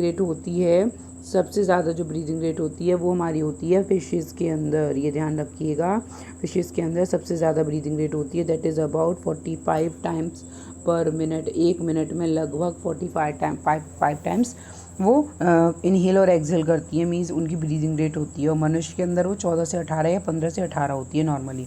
ठीक है, चलिए नेक्स्ट क्वेश्चन, भोजन का ऊर्जा में परिवर्तन कोशिका किस भाग में होता है? ये हम डिस्कस कर चुके हैं। एनर्जी जो कन्वर्ट होती है वो किस भाग के अंदर होती है? तो ये आप ध्यान रखेंगे कि ये हमारा कौन सा पार्ट है, it is the part called mitochondria. Mitochondria part जो होता है उसके अंदर क्या होता है, जो एनर्जी है वो ट्रांसफ़र या कन्वर्ट होती है। हमारी छोड़ी हुई सांस में ऑक्सीजन की मात्रा जो है वो तो 17% है जब अंदर ले रहे हैं। जब कार्बन डाइऑक्साइड हम बाहर छोड़ रहे हैं तो उसमें कितने प्रतिशत छोड़ी हुई सांस में CO2 की मात्रा कितनी होती है? बहुत अच्छा क्वेश्चन है। यहाँ पर आंसर रहेगा 4%। इस क्वेश्चन के लिए हमारा आंसर रहेगा 4%। जो हमारी छोड़ी हुई सांस होती है उसके अंदर कितनी अमाउंट होती है कार्बन डाइऑक्साइड की? That is 4%। Next is Krebs cycle में किसका संश्लेषण होता है? तो ये थोड़ा सा इस चीज़ को देखेंगे और समझने की कोशिश करेंगे कहना क्या चाह रहे हैं हमसे। मैंने आपसे बोला कि बेटा 2 स्टेप्स में प्रोसेस होती है कंप्लीट। एक होता है हमारा ग्लाइकोलाइसिस, दूसरा होता है क्रेब साइकिल। ठीक है, होता क्या है, जो हमारा ग्लूकोज है पहले वो कन्वर्ट होता है 2 मॉलिक्यूल्स ऑफ पायरुविक एसिड में। उसके बाद ऑक्सीजन के प्रेजेंस में ये जो पायरुविक एसिड है ये कंप्लीट ब्रेकडाउन से CO2 और H2O में कन्वर्ट हो जाता है और इसी फेज़ में एनर्जी रिलीज होती है। तो conversion of glucose to pyruvic acid that is glycolysis. ठीक है, और कन्वर्जन ऑफ पायरुविक एसिड से कार्बन डाइऑक्साइड और वाटर का बनना दैट इज़ क्रेब्स साइकिल। ये जो प्रोसेस होती है हमारी, इस प्रोसेस में केवल 2 ATPs एनर्जी बनती है, ओनली 2 ATPs एनर्जी बनती है। और ये जो प्रोसेस है क्रेब्स साइकिल वाली, इसमें 30 ATP एनर्जी बनती है। तो हम ये बोलेंगे, या जो ये जो प्रोसेस है बेसिकली, तो ये जो है इसमें क्या होगा कि अब हमसे ये पूछ रहा है, क्या पूछ रहा है कि क्रेब्स साइकिल में किसका संश्लेषण होता है। तो क्या बनेगा इसमें, लैक्टिक एसिड बनेगा, पायरुविक एसिड बनेगा, ग्लूकोज एटीपी बनेगा या फ्यूमेरिक एसिड बनेगा। क्या चीज़ बनेगी किसमें, क्रेब्स साइकिल में। तो यहाँ पर अभी हमने डिस्कस किया था कि क्रेब्स साइकिल जो स्टार्ट होता है वो कहाँ से शुरू होता है, पायरुविक एसिड से शुरू होता है। ठीक है, बाकी सब इसमें नहीं है। अब अगर क्या होता है, अनॉक्सी श्वसन हो रहा है, मीन्स एनारोबिक रेस्पिरेशन हो रहा है, तो जो पायरुविक एसिड है वो कन्वर्ट हो जाता है, किस में कन्वर्ट हो जाता है, लैक्टिक एसिड या एल्कोहल में कन्वर्ट होता है। अगर लैक्टिक एसिड में कन्वर्ट होता है that is called as lactic acid fermentation, और उसे फर्मेंटेशन कहते हैं, एनारोबिक रेस्पिरेशन जो होता है बेटा जी उसको, है ना। और अगर वो एल्कोहल में कन्वर्ट होता है तो वो एल्कोहलिक फर्मेंटेशन होता है। तो अनॉक्सी श्वसन जो है या एनारोबिक रेस्पिरेशन जो है, ये जो अनॉक्सी श्वसन है या एनारोबिक रेस्पिरेशन है, इसके अंदर अंतिम उत्पाद कौन सा होगा, तो that will B lactic acid. यहाँ पर लैक्टिक एसिड इसका आंसर रहने वाला है। मानव शरीर में यूरिया का निर्माण कहाँ पर होता है। तो आप ये बात ध्यान रखेंगे कि जो यूरिया बनता है वो कहाँ पर बनता है और कैसे बनता है। थोड़ा ये देख लीजिए, हमारी बॉडी में जो भी हम प्रोटीन्स लेते हैं, that all the proteins will be digested in the form of amino acids. Basically जितनी बॉडी में अमीनो एसिड की रिक्वायरमेंट होती है, जितना यूज़ होता है वो यूज़ हो जाता है। अब जो बचा हुआ अमीनो एसिड है that will be converted into urea bye liver. Liver उस एक्स्ट्रा बचे हुए को यूरिया में कन्वर्ट कर देता है, लिवर जो होता है ना। तो यही वो क्वेश्चन हमसे पूछ रहा है कि मानव शरीर में यूरिया का निर्माण कहाँ पर होता है, तो वो आंसर हमारा रहेगा कहाँ होता है, यकृत में होता है। नेक्स्ट क्वेश्चन है हमारा, रक्त की अशुद्धियाँ किस अंग में जाकर छनती हैं। जैसे आपको पता है कि ब्लड के अंदर जो इम्प्योरिटीज़ हैं वो इम्प्योरिटीज़ कौन से पार्ट में जाके छनती हैं। तो ये आपको पता है, किडनी जो होता है वो क्या काम करता है, ब्लड को प्योरीफाई करने का काम करता है। जितना भी यूरिया है ब्लड के साथ है, जितने भी अमीनो एसिड्स हैं, जितने भी मेटाबॉलिक वेस्ट हैं, वो सारे मेटाबॉलिक जो वेस्ट हैं वो ब्लड से लेने का काम किसका है, वो वृक्कों का है या कहना चाहिए किडनी का है। ये बहुत इंपॉर्टेंट क्वेश्चन है, ये ध्यान रखिएगा कि मानव मूत्र का जो रंग होता है वो किसकी वजह से होता है। तो आप ध्यान रखेंगे यूरोक्रोम पिगमेंट की वजह से होता है। नेफ्रॉन का संबंध किससे है, nephron is the smallest unit of kidney. जैसे नर्वस सिस्टम की जो स्मॉलेस्ट यूनिट होती है दैट इज़ नर्व सेल, ऐसे ही नेफ्रॉन जो है that is the smallest unit of kidney. अगला क्वेश्चन, कृत्रिम गुर्दा या जिसे हम आर्टिफिशियल किडनी कहते हैं, निम्नलिखित में से किस सिद्धांत पर काम करता है। तो आपको पता है आर्टिफिशियल किडनी जो काम करता है, जिसकी किडनी ख़राब हो जाती है उसकी क्या की जाती है, डायलिसिस की जाती है। तो वही चीज़ है यहाँ पर, आर्टिफिशियल किडनी कौन से कॉन्सेप्ट पे काम करता है, डायलिसिस पर काम करता है, जिसमें एक एपरेटस होता है जिससे बॉडी लगा दिया जाता है 4 से 5 घंटे के लिए और वो प्योरीफाई हो जाता है उसमें। मानव शरीर में यूरिया की अधिकतम मात्रा पाई जाती है। सबसे ज़्यादा जो यूरिया है वो बॉडी में कहाँ पर मिलेगा, तो आपको पता है हमारी बॉडी में जो हमारा जो यूरिन निकलता है उसमें यूरिया सबसे ज़्यादा अमाउंट में होता है। मानव रक्त अश्मरी में पाया जाने वाला जो रासायनिक यौगिक है वो कौन सा है। ठीक है, तो इसके लिए जो हमारा आंसर रहने वाला है वो रहेगा कैल्शियम ऑक्जेलेट। इसमें हमारा जो आंसर है वो रहेगा कैल्शियम ऑक्जेलेट। हेनले लूप किससे संबंधित है, तो बेटा आपने पढ़ा होगा, इस तरीके से स्ट्रक्चर बना रही हूँ मैं, जैसे इस तरीके से यू शेप्ड स्ट्रक्चर है, यहाँ से इस तरीके से और ये, ठीक है ये। तो ये जो यू शेप्ड स्ट्रक्चर जो बन रही है, this U shaped structure is called as Henle loop. और ये जो स्ट्रक्चर बनाई है वो किसकी बनाई है, हमने नेफ्रॉन की बनाया है। What is nephron, nephron is the smallest unit of kidney. Kidney की स्मॉलेस्ट यूनिट है नेफ्रॉन जो है। तो ये जो यू शेप्ड स्ट्रक्चर है, इन्होंने पूछा वो किस चीज़ का है या किस चीज़ से संबंधित है। तो आप यहाँ ध्यान रखेंगे कि वो किस चीज़ से संबंधित है, तो वो है हमारे, आप बताइए किससे था, वो हमारे है उत्सर्जन, एक्सक्रीटरी सिस्टम से संबंधित है। ठीक है, नेक्स्ट क्वेश्चन की तरफ बढ़ेंगे। निषेचन की क्रिया कहाँ पर होती है, फर्टिलाइजेशन कहाँ पर होता है। तो जो फर्टिलाइजेशन है वो हमेशा फेलोपियन ट्यूब के अंदर होता है, अंडवाहिनी के अंदर होता है, ये आप ध्यान रखेंगे। ठीक है, तो ये कहाँ पर होता है, तो यहाँ रखेंगे अंडवाहिनी के अंदर होता है, यूट्रस के अंदर नहीं होता। फर्टिलाइजेशन ओवरीज के अंदर भी नहीं होता है, योनि वेजाइना पार्ट में भी नहीं होता है। फर्टिलाइजेशन जो होता है वो अंडवाहिनी में होता है। गर्भाशय में विकसित हो रहे भ्रूण को किस संरचना द्वारा पोषण मिलता है? आपको पता है जैसे एक जो बेबी है वो डेवलप हो रहा है और ये मदर है, तो मदर से उसका एक कनेक्शन बनता है, ठीक है। ये जो कनेक्शन होता है, ये जो पार्ट होता है, this part is called as a placenta, है ना। और ये जो होता है that is called as umbilical cord. जब बच्चा पैदा होता है तो जो लंबी सी वाइट कलर की कॉर्ड निकल के आती है दैट इज इम्ब्रिकल कॉर्ड। अब वो बोल रहा है वो न्यूट्रिएंट जो ले रहा है वो किसके थ्रू ले रहा है, जो कनेक्शन बना है वो क्या है। तो आप ये ध्यान रखेंगे, इसका जो आंसर रहेगा वो रहेगा प्लेसेंटा, ठीक है, दैट विल बी प्लेसेंटा। गर्भाशय में मानव भ्रूण किस द्रव में तैरता है? तो ये आपको पता होना चाहिए, एमनियोटिक फ्लूइड कहते हैं उसको, जिसके अंदर ये तैरता है। और एक MTP एक्ट है 2005, medical termination of pregnancy act जिसे हम बोलते हैं। मतलब अगर कोई भी अबॉर्शन करवाना चाहता है तो उसके लिए एक एक्ट पारित हुआ, जिसमें क्या था कि पहले अब क्या करते थे लोग, पहले जांच करवा लेते थे, लड़की होती थी तो उसका अबॉर्शन करवा देते थे। लेकिन MTP एक्ट जो है उसमें कुछ चेंजेस आए, जिसमें एमनियोसेंटेसिस एक प्रोसेस होती है जिसमें एमनियोटिक फ्लूइड के साथ कुछ टिश्यूज़ को लेकर चेक किया जाता था कि बच्चे के अंदर कोई एबनॉर्मलिटी तो नहीं है, तो उसको बैन कर दिया गया है, ठीक है। मतलब आप वो नहीं कर सकते हो, चेकिंग नहीं करा सकते हो। तो एमनियोटिक फ्लूइड है जो एमनियोसेंटेसिस में यूज़ होता है, और ये मानव भ्रूण बच्चा जो है वो इसी में तैरता रहता है, ठीक है। अगला हमारा क्वेश्चन जो है वो है, गर्भाशय में शिशु के विकास की जानकारी हेतु किसका प्रयोग किया जाता है? ये आप सबको पता है कि बच्चा अंदर कैसे कैसे डेवलप हो रहा है, इसका चेक करते हैं डॉक्टर, अल्ट्रासाउंड के थ्रू करते हैं। टेस्ट ट्यूब बेबी जो होते हैं उनमें अंडाणु का निषेचन और विकास टेस्ट ट्यूब के अंदर होता है। मीन्स फर्टिलाइजेशन जो होगा और डेवलपमेंट वो टेस्ट ट्यूब में करवाते हैं, या अंडाणु का निषेचन टेस्ट ट्यूब में होता है और विकास मतलब फर्टिलाइजेशन उन्होंने टेस्ट ट्यूब में करवा लिया, मतलब एक एग को एक स्पर्म को डाल के उन्होंने फर्टिलाइजेशन टेस्ट ट्यूब में करवा लिया, उसके बाद उसको एम्ब्रियो को ट्रांसफ़र किया। या फिर अंडाणु का निषेचन गर्भाशय में होता है और टेस्ट ट्यूब विकास टेस्ट ट्यूब में होता है। मतलब फर्टिलाइजेशन बॉडी के अंदर हो गया, उसके बाद उसके डेवलपमेंट के लिए उसे टेस्ट ट्यूब में डालते हैं, या अंडाणु का विकास टेस्ट ट्यूब में होता है, या फिर एग उसी में बनते हैं, ठीक है। तो इसके लिए हमारा आंसर कौन सा रहने वाला है? इसके लिए आंसर हमारा रहेगा बी। क्या होता है कि बेटा इसमें निषेचन जो है, जो फर्टिलाइजेशन जो है ना वो टेस्ट ट्यूब में करा लेते हैं। मतलब एक स्पर्म सेल लेते हैं और एग सेल लेते हैं, उसका फर्टिलाइजेशन करा दिया जाता है टेस्ट ट्यूब के अंदर। फिर जो फर्टिलाइज्ड एग है उसको इम्प्लांट कर दिया जाता है किसी भी हेल्दी बॉडी के अंदर जो कंसीव कर सकता है, या जो जहाँ पे डेवलपमेंट पॉसिबल है वो उसके यूट्रस में ट्रांसफ़र कर दिया जाता है।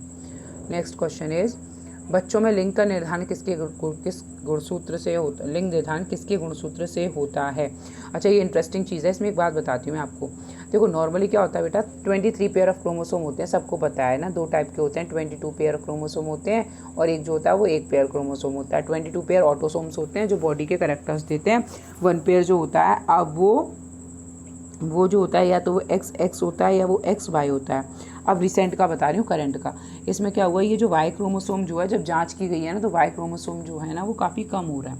मीन्स ये Y क्रोमोसोम का अमाउंट लोगों में कम हो रहा है। अगर इसी तरीके से कम होता रहा तो ये भी हो सकता है कि लड़के पैदा ही ना हो, क्योंकि Y क्रोमोसोम जो है उसी की वजह से बच्चा जो है वो लड़का है, XX होता है तो वो लड़की है। अब यहाँ पे वो हमसे क्या क्वेश्चन पूछ रहा है, वो हमसे ये पूछ रहा है कि बच्चों के लिंग का निर्धारण किसके गुणसूत्र से होता है? तो बेटा आपको मैंने अभी बताया कि माँ के अंदर तो भैया दोनों XX हैं, ठीक है।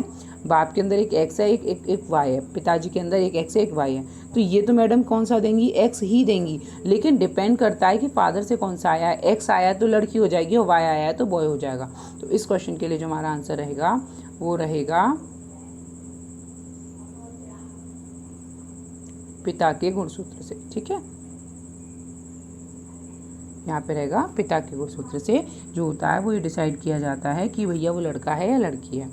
अब सुनो, एक और चीज़ है, जो मेल और फीमेल है उनके अंदर क्या किया जाता है, एक सर्जिकल मेथड होता है जिसके थ्रू परमानेंट वो की जाती है भैया कि अब बच्चा कंसीव ही नहीं हो, ठीक है। तो उस यहाँ पे बहुत टिपिकल टर्म दे रखा है नसबंदी, ठीक है।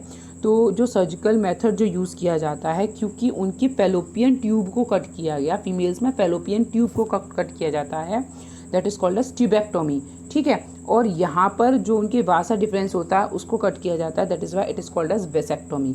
तो स्त्रियों के अंदर क्या होता है, टिबेक्टोमी होती है, और पुरुषों के अंदर क्या होता है आपका, वेसेक्टोमी होती है। प्रथम परखनली शिशु का नाम बताइए। पहला परखनली शिशु कौन सा था, तो वो जो है वो हमारा है, डॉली पर मत चले जाना भाई साहब, डॉली नहीं है इसका आंसर, इंदिरा। इसके लिए जो आंसर है वो है इंदिरा। इंदिरा जो था वो फर्स्ट टेस्ट ट्यूब बेबी था, ठीक है। टेस्ट ट्यूब बेबी क्या, जब फर्टिलाइजेशन टेस्ट ट्यूब में करवाया उसके बाद जाइगोट को इम्प्लांट कर दिया गया। निम्नलिखित में से मनुष्य के शरीर में पाई जाने वाली कौन सी ग्रंथि डक्टलेस है। डक्टलेस ग्लैंड्स जो होते हैं आपको पता होना चाहिए कि बेटा जो डक्टलेस ग्लैंड्स होते हैं ना उन्हें बोला जाता है एंडोक्राइन ग्लैंड्स। डक्टलेस जो होते हैं ये हॉर्मोन्स रिलीज करते हैं बेसिकली, ठीक है। अब देखो यकृत मीन्स लिवर, लिवर तो नहीं है। अंतःस्रावी ग्रंथि, या वही मैं बताई थी ना एंडोक्राइन ग्लैंड, तो वही हो गया ये अंतःस्रावी ग्रंथि। अंतःस्रावी ग्रंथि नहीं है, मतलब इनमें से कौन सी ऐसी है जो हार्मोन नहीं निकालती है, तो पिट्यूटरी तो हार्मोन निकालती है, pituitary gland is a master gland, ठीक। थायराइड जो है वो भी हार्मोन निकालती है। एड्रेनल जो है it is a 3F gland, या फिर इसी के ऊपर क्वेश्चन आ जाता है, एड्रेनल ग्लैंड को कहते हैं 3F ग्लैंड कहते हैं, जो फ्लाइट, फ्राइट और फाइट में काम करती है। जब आप डर रहे हो, लड़ रहे हो, या फिर जब बहुत घबराए हो उस टाइम पे जो इमरजेंसी कंडीशन में जो ग्लैंड काम करती है that is adrenal gland, kidney के ऊपर होती है 1 पेयर, ठीक है। तो ये अब हमसे कह रहा है कि इनमें से कौन सी अंतःस्रावी ग्रंथि नहीं है, तो इसके लिए आंसर रहेगा हमारा यकृत। यकृत जो है, लिवर जो है, ये हमारी बॉडी की सबसे बड़ी ग्लैंड है, but that is not a endocrine gland, it is a exocrine gland. ये एंजाइम बनाती है, हार्मोन नहीं बना रही, ठीक है। अगला क्वेश्चन, मानव शरीर की किस ग्रंथि को मास्टर ग्लैंड कहते हैं, तो यहाँ पर इसका जो आंसर रहने वाला है वो रहने वाला है पीयूष ग्रंथि। पीयूष बोल लो या फिर पिट्यूटरी बोल लो, एक ही बात है, ये क्या होती है, मास्टर ग्लैंड होती है। अब अवर 2 में कंफ्यूज मत होना, इसका मतलब होता है आपका थायराइड ग्लैंड, ठीक है। थायराइड ग्लैंड को कहते हैं ये अवर 2 जो भी लिखा हुआ है वो। प्लीहाइजर स्प्लीन एंड अग्नाशय पेनक्रियास, तो वो बोल रहा है कि मास्टर ग्लैंड कौन सी है, तो दैट इज पीयूष और पिट्यूटरी ग्लैंड। अब ये सबसे छोटी ग्रंथि कौन सी है, ये थोड़ा आपके लिए ट्रिकी क्वेश्चन है। आप बोलोगे कि इसमें आंसर है ही नहीं, यस इसमें आंसर है ही नहीं। इसमें जो अगर बॉडी में सबसे छोटी ग्लैंड आपसे पूछी जाती है तो बेटा वो होती है आपकी पीनियल ग्लैंड होती है। और ये जो पीनियल ग्लैंड जो होती है ये अबाउट 5 to 8 mm की होती है, ठीक है, 5 to 8 mm की होती है। लेकिन जब ऑप्शन में हमारे पास पीनियल ग्लैंड नहीं है तब हम जाएंगे किसकी तरफ, पिट्यूटरी की तरफ, क्योंकि पिट्यूटरी जो है दैट इज़ अबाउट 12 mm। उससे बाकी जो भी ग्लैंड्स हैं वो सब इससे बड़ी होती हैं। लार वाला जो है लार ग्रंथि, या जिसे सलेवरी ग्लैंड कह रहे हैं, मैंने दिखाया था 3 टाइप की ग्लैंड्स होती हैं, सबसे बड़ी पैरेटोड ग्लैंड होती है, तो ये तो उसमें हो नहीं सकता, ठीक है। तो यहाँ पर हमारा कौन सा ऑप्शन रहने वाला है, ऑप्शन रहने वाला है सी। पर अगर यहाँ पिनियल ग्लैंड होता तो ऑब्वियसली यहाँ पे जो ऑप्शन होता वो हमारा पिनियल ग्लैंड होता। पिट्यूटरी ग्लैंड कहाँ होती है, बहुत लड्डू क्वेश्चन है, आपको पता होना चाहिए। पिट्यूटरी ग्लैंड जो होती है it is in brain, brain के अंदर होती है। थायराइड ग्लैंड से थायरोक्सिन स्रावित करने के लिए उत्तेजित करने वाला अंतःस्रावी मतलब कौन सा ऐसा हार्मोन है जो ये बोलता है कि अब आप क्या काम करो, आप थायरोक्सिन हार्मोन निकालो। So obviously that will B TSH, thyroid stimulating hormone. FSH is follicle stimulating hormone, ठीक है। अब तो यहाँ पर जो आंसर रहेगा वो रहेगा TSH means thyroid stimulating hormone. Thyroid gland को स्टिमुलेट करेगा कि भैया तुम थायरोक्सिन निकालो, तो that will B TSH hormone. वृद्धि हार्मोन कहाँ से स्रावित होता है, वृद्धि हार्मोन कह लीजिए, ग्रोथ हार्मोन कह लीजिए, वो कहाँ से निकलेगा, पिट्यूटरी ग्लैंड से निकलेगा। ऑक्सीटोसिन हार्मोन स्रावित करने वाली ग्रंथि कौन सी है। ऑक्सीटोसिन बेटा ये एक चीज़ ध्यान रखना, ऑक्सीटोसिन जो होता है ना वो क्या काम करता है, वो जो यूट्रस है ना उसके साइज़ को बढ़ाने का और कम करने का काम करता है। At the time of pregnancy जो यूट्रस है उसका साइज़ काफ़ी बड़ा होता है और बच्चा निकलने के बाद बॉडी के बाद नॉर्मल हो जाता है।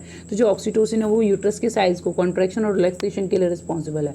तो वो कौन निकाल रहा है, पीयूष ग्रंथि या फिर पिट्यूटरी ग्लैंड। आयोडीन की कमी से गॉइटर हो जाता है, गला सूज जाता है, आपको पता होगा। तो एनलार्जमेंट जो हो जाता है वो किसका हो जाता है, तो गले में कौन सी ग्लैंड होती है, गले में हमारी बहुत अच्छी सी ग्लैंड होती है थायराइड ग्लैंड। जो क्या होता है, जो काफ़ी ज़्यादा स्वेलिंग हो जाती है तो गॉइटर कहते हैं, एनलार्जमेंट होता है उसमें, ठीक है। अगला है निम्नलिखित में से किसकी कुछ संक्रिय के कारण मानव शरीर में मिक्सीडीमा होता है। मिक्सीडीमा जो होता है वो किसकी वजह से होता है, तो आप ये ध्यान, मिक्सीडीमा में क्या होता है कि यहाँ पर तो क्या हुआ कि जो थायराइड ग्लैंड है ना वो बड़ी हो गई है, लेकिन जब थायराइड ग्लैंड के अंदर गांठ पड़ जाती हैं तो उस कंडीशन को कहा जाता है मिक्सीडेमा। तो यहाँ पे जो आंसर रहेगा वो भी रहेगा अवेटू ग्रंथि, मतलब थायराइड ग्लैंड जो कि जिसमें क्या होता है गांठें पड़ जाती हैं। मिक्सीडेमा में क्या हो जाता है, गांठें पड़ जाती हैं गले के अंदर। तो पीनियल ग्लैंड कहाँ होती है, ये भी बहुत अच्छा सा क्वेश्चन है। तो पीनियल ग्लैंड जो होती है वो कहाँ होती है, it is also present in brain, ये भी हमारे ब्रेन के अंदर होती है। ठीक है, तो पीनियल ग्लैंड 101 के लिए जो आंसर रहने वाला है दैट विल बी मस्तिष्क में। निम्नलिखित में से कौन सी अंतःस्रावी ग्रंथि पीयूष ग्रंथि से स्वतंत्र कार्य कर सकती है, मतलब ऐसी कौन सी है। देखो बेटा, master gland is pituitary gland, पर जो मास्टर ग्लैंड सारी ग्लैंड्स को कंट्रोल करेगी, पर क्या कोई ऐसी ग्लैंड है जिसको मास्टर ग्लैंड कंट्रोल नहीं कर सकती। हाँ, super master gland. Super master gland होती है हमारी, जिसे हम कहते हैं हाइपोथैलेमस ग्लैंड। ठीक है, हाइपोथैलेमस ग्लैंड को ये क्या नहीं कर पाती है, कंट्रोल नहीं कर पाती है। तो यहाँ पर उसका जो आंसर रहने वाला है वो रहने वाला है हमारा परावटु या फिर हाइपोथैलेमस ग्लैंड जो है वो उसको कंट्रोल नहीं करती है, क्योंकि हाइपोथैलेमस ही इसको कंट्रोल करता है। हाइपोथैलेमस कंट्रोल करता है पिट्यूटरी को, फिर पिट्यूटरी अदर को कंट्रोल करती है। अगला, मनुष्य की सबसे बड़ी ग्रंथि कौन सी है, कई बार डिस्कस कर चुके हैं, इसमें आंसर होगा यकृत। हमारी बॉडी की सबसे बड़ी जो ग्लैंड है दैट इज जो है वो कौन सी है, यकृत है, सबसे बड़ी ग्लैंड है। ठीक है, अगला हमारा क्वेश्चन है निम्नलिखित में से कौन सी ग्रंथि जो है उसे टीयर ग्लैंड भी कहते हैं। तो टीयर ग्लैंड जो होती है वो होती है हमारी लैक्रिमल, जो आईज में, जैसे ये जो हमारी आई है, इस आई में यहाँ पर होती है, ये यहाँ पर टीयर ग्लैंड होती हैं जिससे टीयर निकलते हैं, या फिर कहना चाहिए आंसू निकलते हैं, तो अशुभ ग्रंथि भी कहते हैं लैक्रिमल। बाकी थायराइड, पीयूष और इनका कोई मतलब नहीं है। मेल हार्मोन यहाँ पूछ रहा, फीमेल हार्मोन कौन सा है, तो आपको पता होना चाहिए बेटा जी, फीमेल हार्मोन हमारा कौन सा है, एस्ट्रोजन, प्रोजेस्टेरोन, रिलैक्सिन या उपयुक्त सभी। तो यहाँ पर हमारा जो आंसर रहने वाला है वो रहने वाला है उपयुक्त सभी। प्रोजेस्टेरोन जो है वो प्रेगनेंसी रिलेटेड जो करेक्टर्स हैं उनके लिए रिस्पॉन्सिबल है, जैसे कि मेमलरी ग्लैंड्स का साइज़ बड़ा होना, यूट्रस की वॉल का थिक होना, ठीक है, उन सब के लिए रिस्पॉन्सिबल है। रिलैक्सिन, जब बच्चा पैदा हो रहा है उस टाइम पे जो वजाइना है उसके साइज़ को बढ़ाना, कम करना, वो रिलैक्सिन हार्मोन की वजह से होता है। या फिर जो सर्विकल जो माउथ होता है, सर्विक्स जिसे हम कहते हैं, उसकी ओपनिंग के लिए रिलैक्सिन हार्मोन रिस्पॉन्सिबल है। और एस्ट्रोजन जो है वो तो है ही है, ये तो आपको पता है। तो ये सब हमारे क्या है, फीमेल हार्मोन है।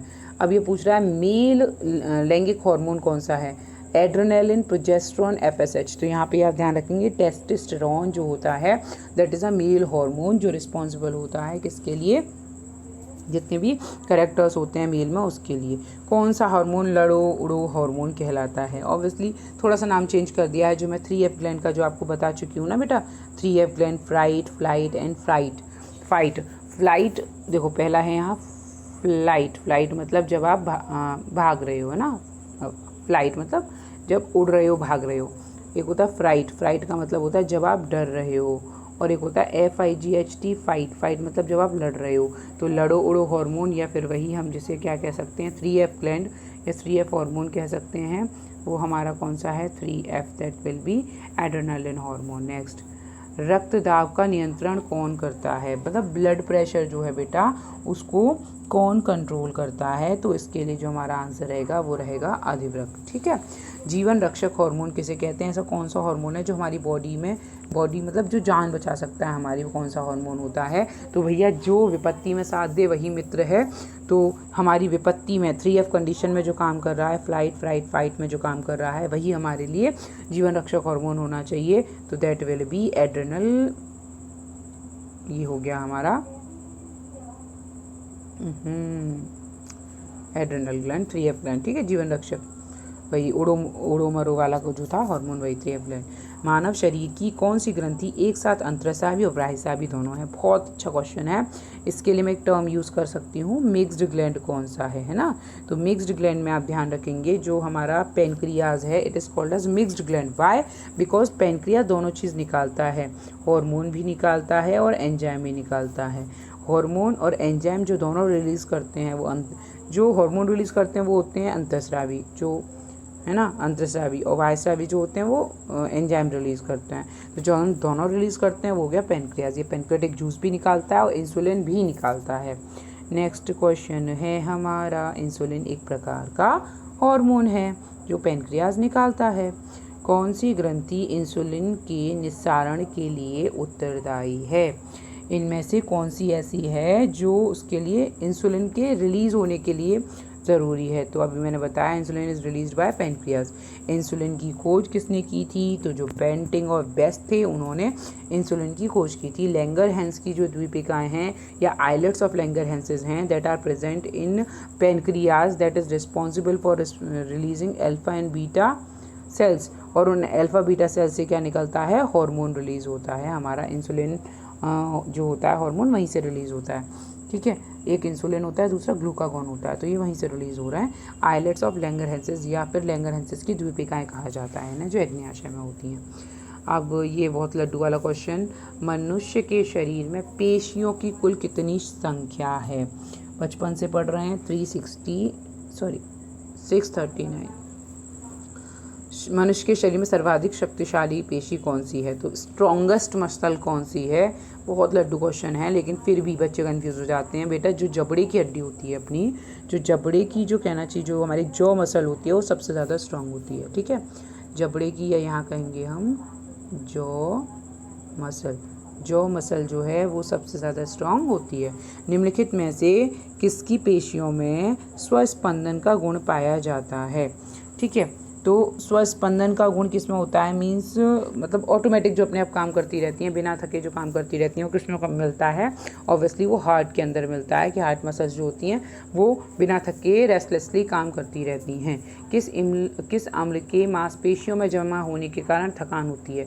तो बेटा अभी मैंने डिस्कस किया था कि जब एनारोबिक रेस्पिरेशन होता है उस टाइम पर क्या होता है? एनारोबिक रेस्पिरेशन के टाइम पर लैक्टिक एसिड बन जाता है मसल्स के अंदर ना, या फिर लैक्टिक एसिड बनता है या अल्कोहल बनता है। तो लैक्टिक एसिड के जमा होने की वजह से हमारे मसल्स में दर्द होता है।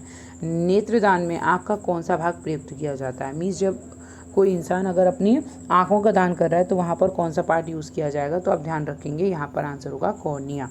पूरा पार्ट नहीं लिया जाता, कॉर्निया पार्ट लिया जाता है। ठीक है, नेक्स्ट है हमारा, नेत्र में प्रवेश करने वाले प्रकाश की मात्रा का नियंत्रण किस अंग के द्वारा किया जाता है? अच्छा, एक इम्पॉर्टेंट चीज़ और ध्यान रखना कि ये जो कॉर्निया जो पार्ट है ना, इस कॉर्निया के अंदर जब से कोई पैदा होता है और मरता है तब तक इसमें कोई भी क्या नहीं होता है, इसमें बिल्कुल भी चेंज नहीं होता, इसका साइज़ बिल्कुल नहीं बढ़ता है। और कौन सा ऐसा पार्ट है जिसमें जीवन भर ग्रोथ होती रहती है? तो उसके लिए आंसर रहेगा नाक और कान। नाक और कान में तो हमेशा ग्रोथ होती रहती है, लेकिन जो कॉर्निया पार्ट है इसके अंदर क्या होता है? नो चेंज, कोई भी चेंज नहीं होता। जब से इंसान पैदा हुआ है और मरेगा नहीं तब तक उसका कॉर्निया सेम रहेगा, उसके साइज़ में चेंजेस नहीं आते हैं। नेक्स्ट है, नेत्र में प्रवेश करने वाले प्रकाश की मात्रा का नियंत्रण निम्नलिखित में से किस अंग के द्वारा किया जाता है? मीन्स कितना अमाउंट ऑफ लाइट अंदर जाएगी ये किससे डिसाइड होता है, या उसको कौन कंट्रोल करता है? तो यहाँ पर है आइरिस जो होता है। आप देखो आइरिस बताती हूँ भी क्या होता है तुम्हें।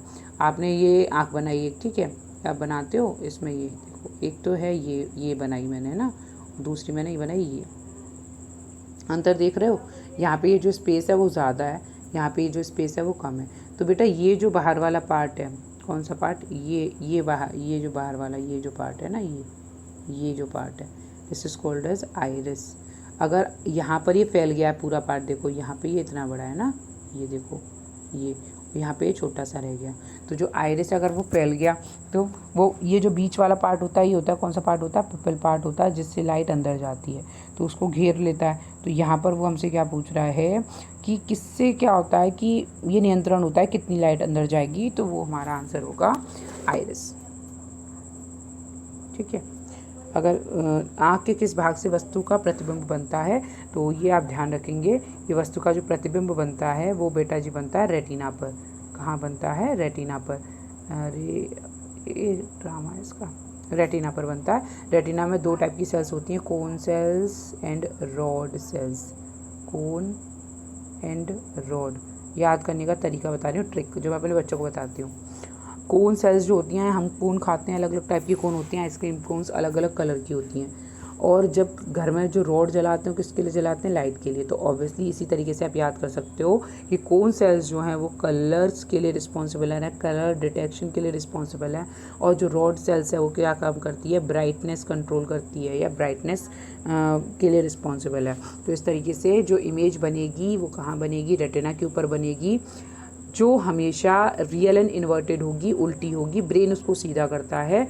और जो हमारे कोन और रॉड सेल्स जो होते हैं वो रेटिना के अंदर प्रेजेंट होते हैं, जिसमें कोन कलर डिटेक्शन के लिए और रॉड जो होता है वो ब्राइटनेस कंट्रोल के लिए रिस्पॉन्सिबल है। ठीक है, त्वचा का रंग किसके कारण होता है, बहुत इजी क्वेश्चन, बहुत ज़्यादा इजी क्वेश्चन।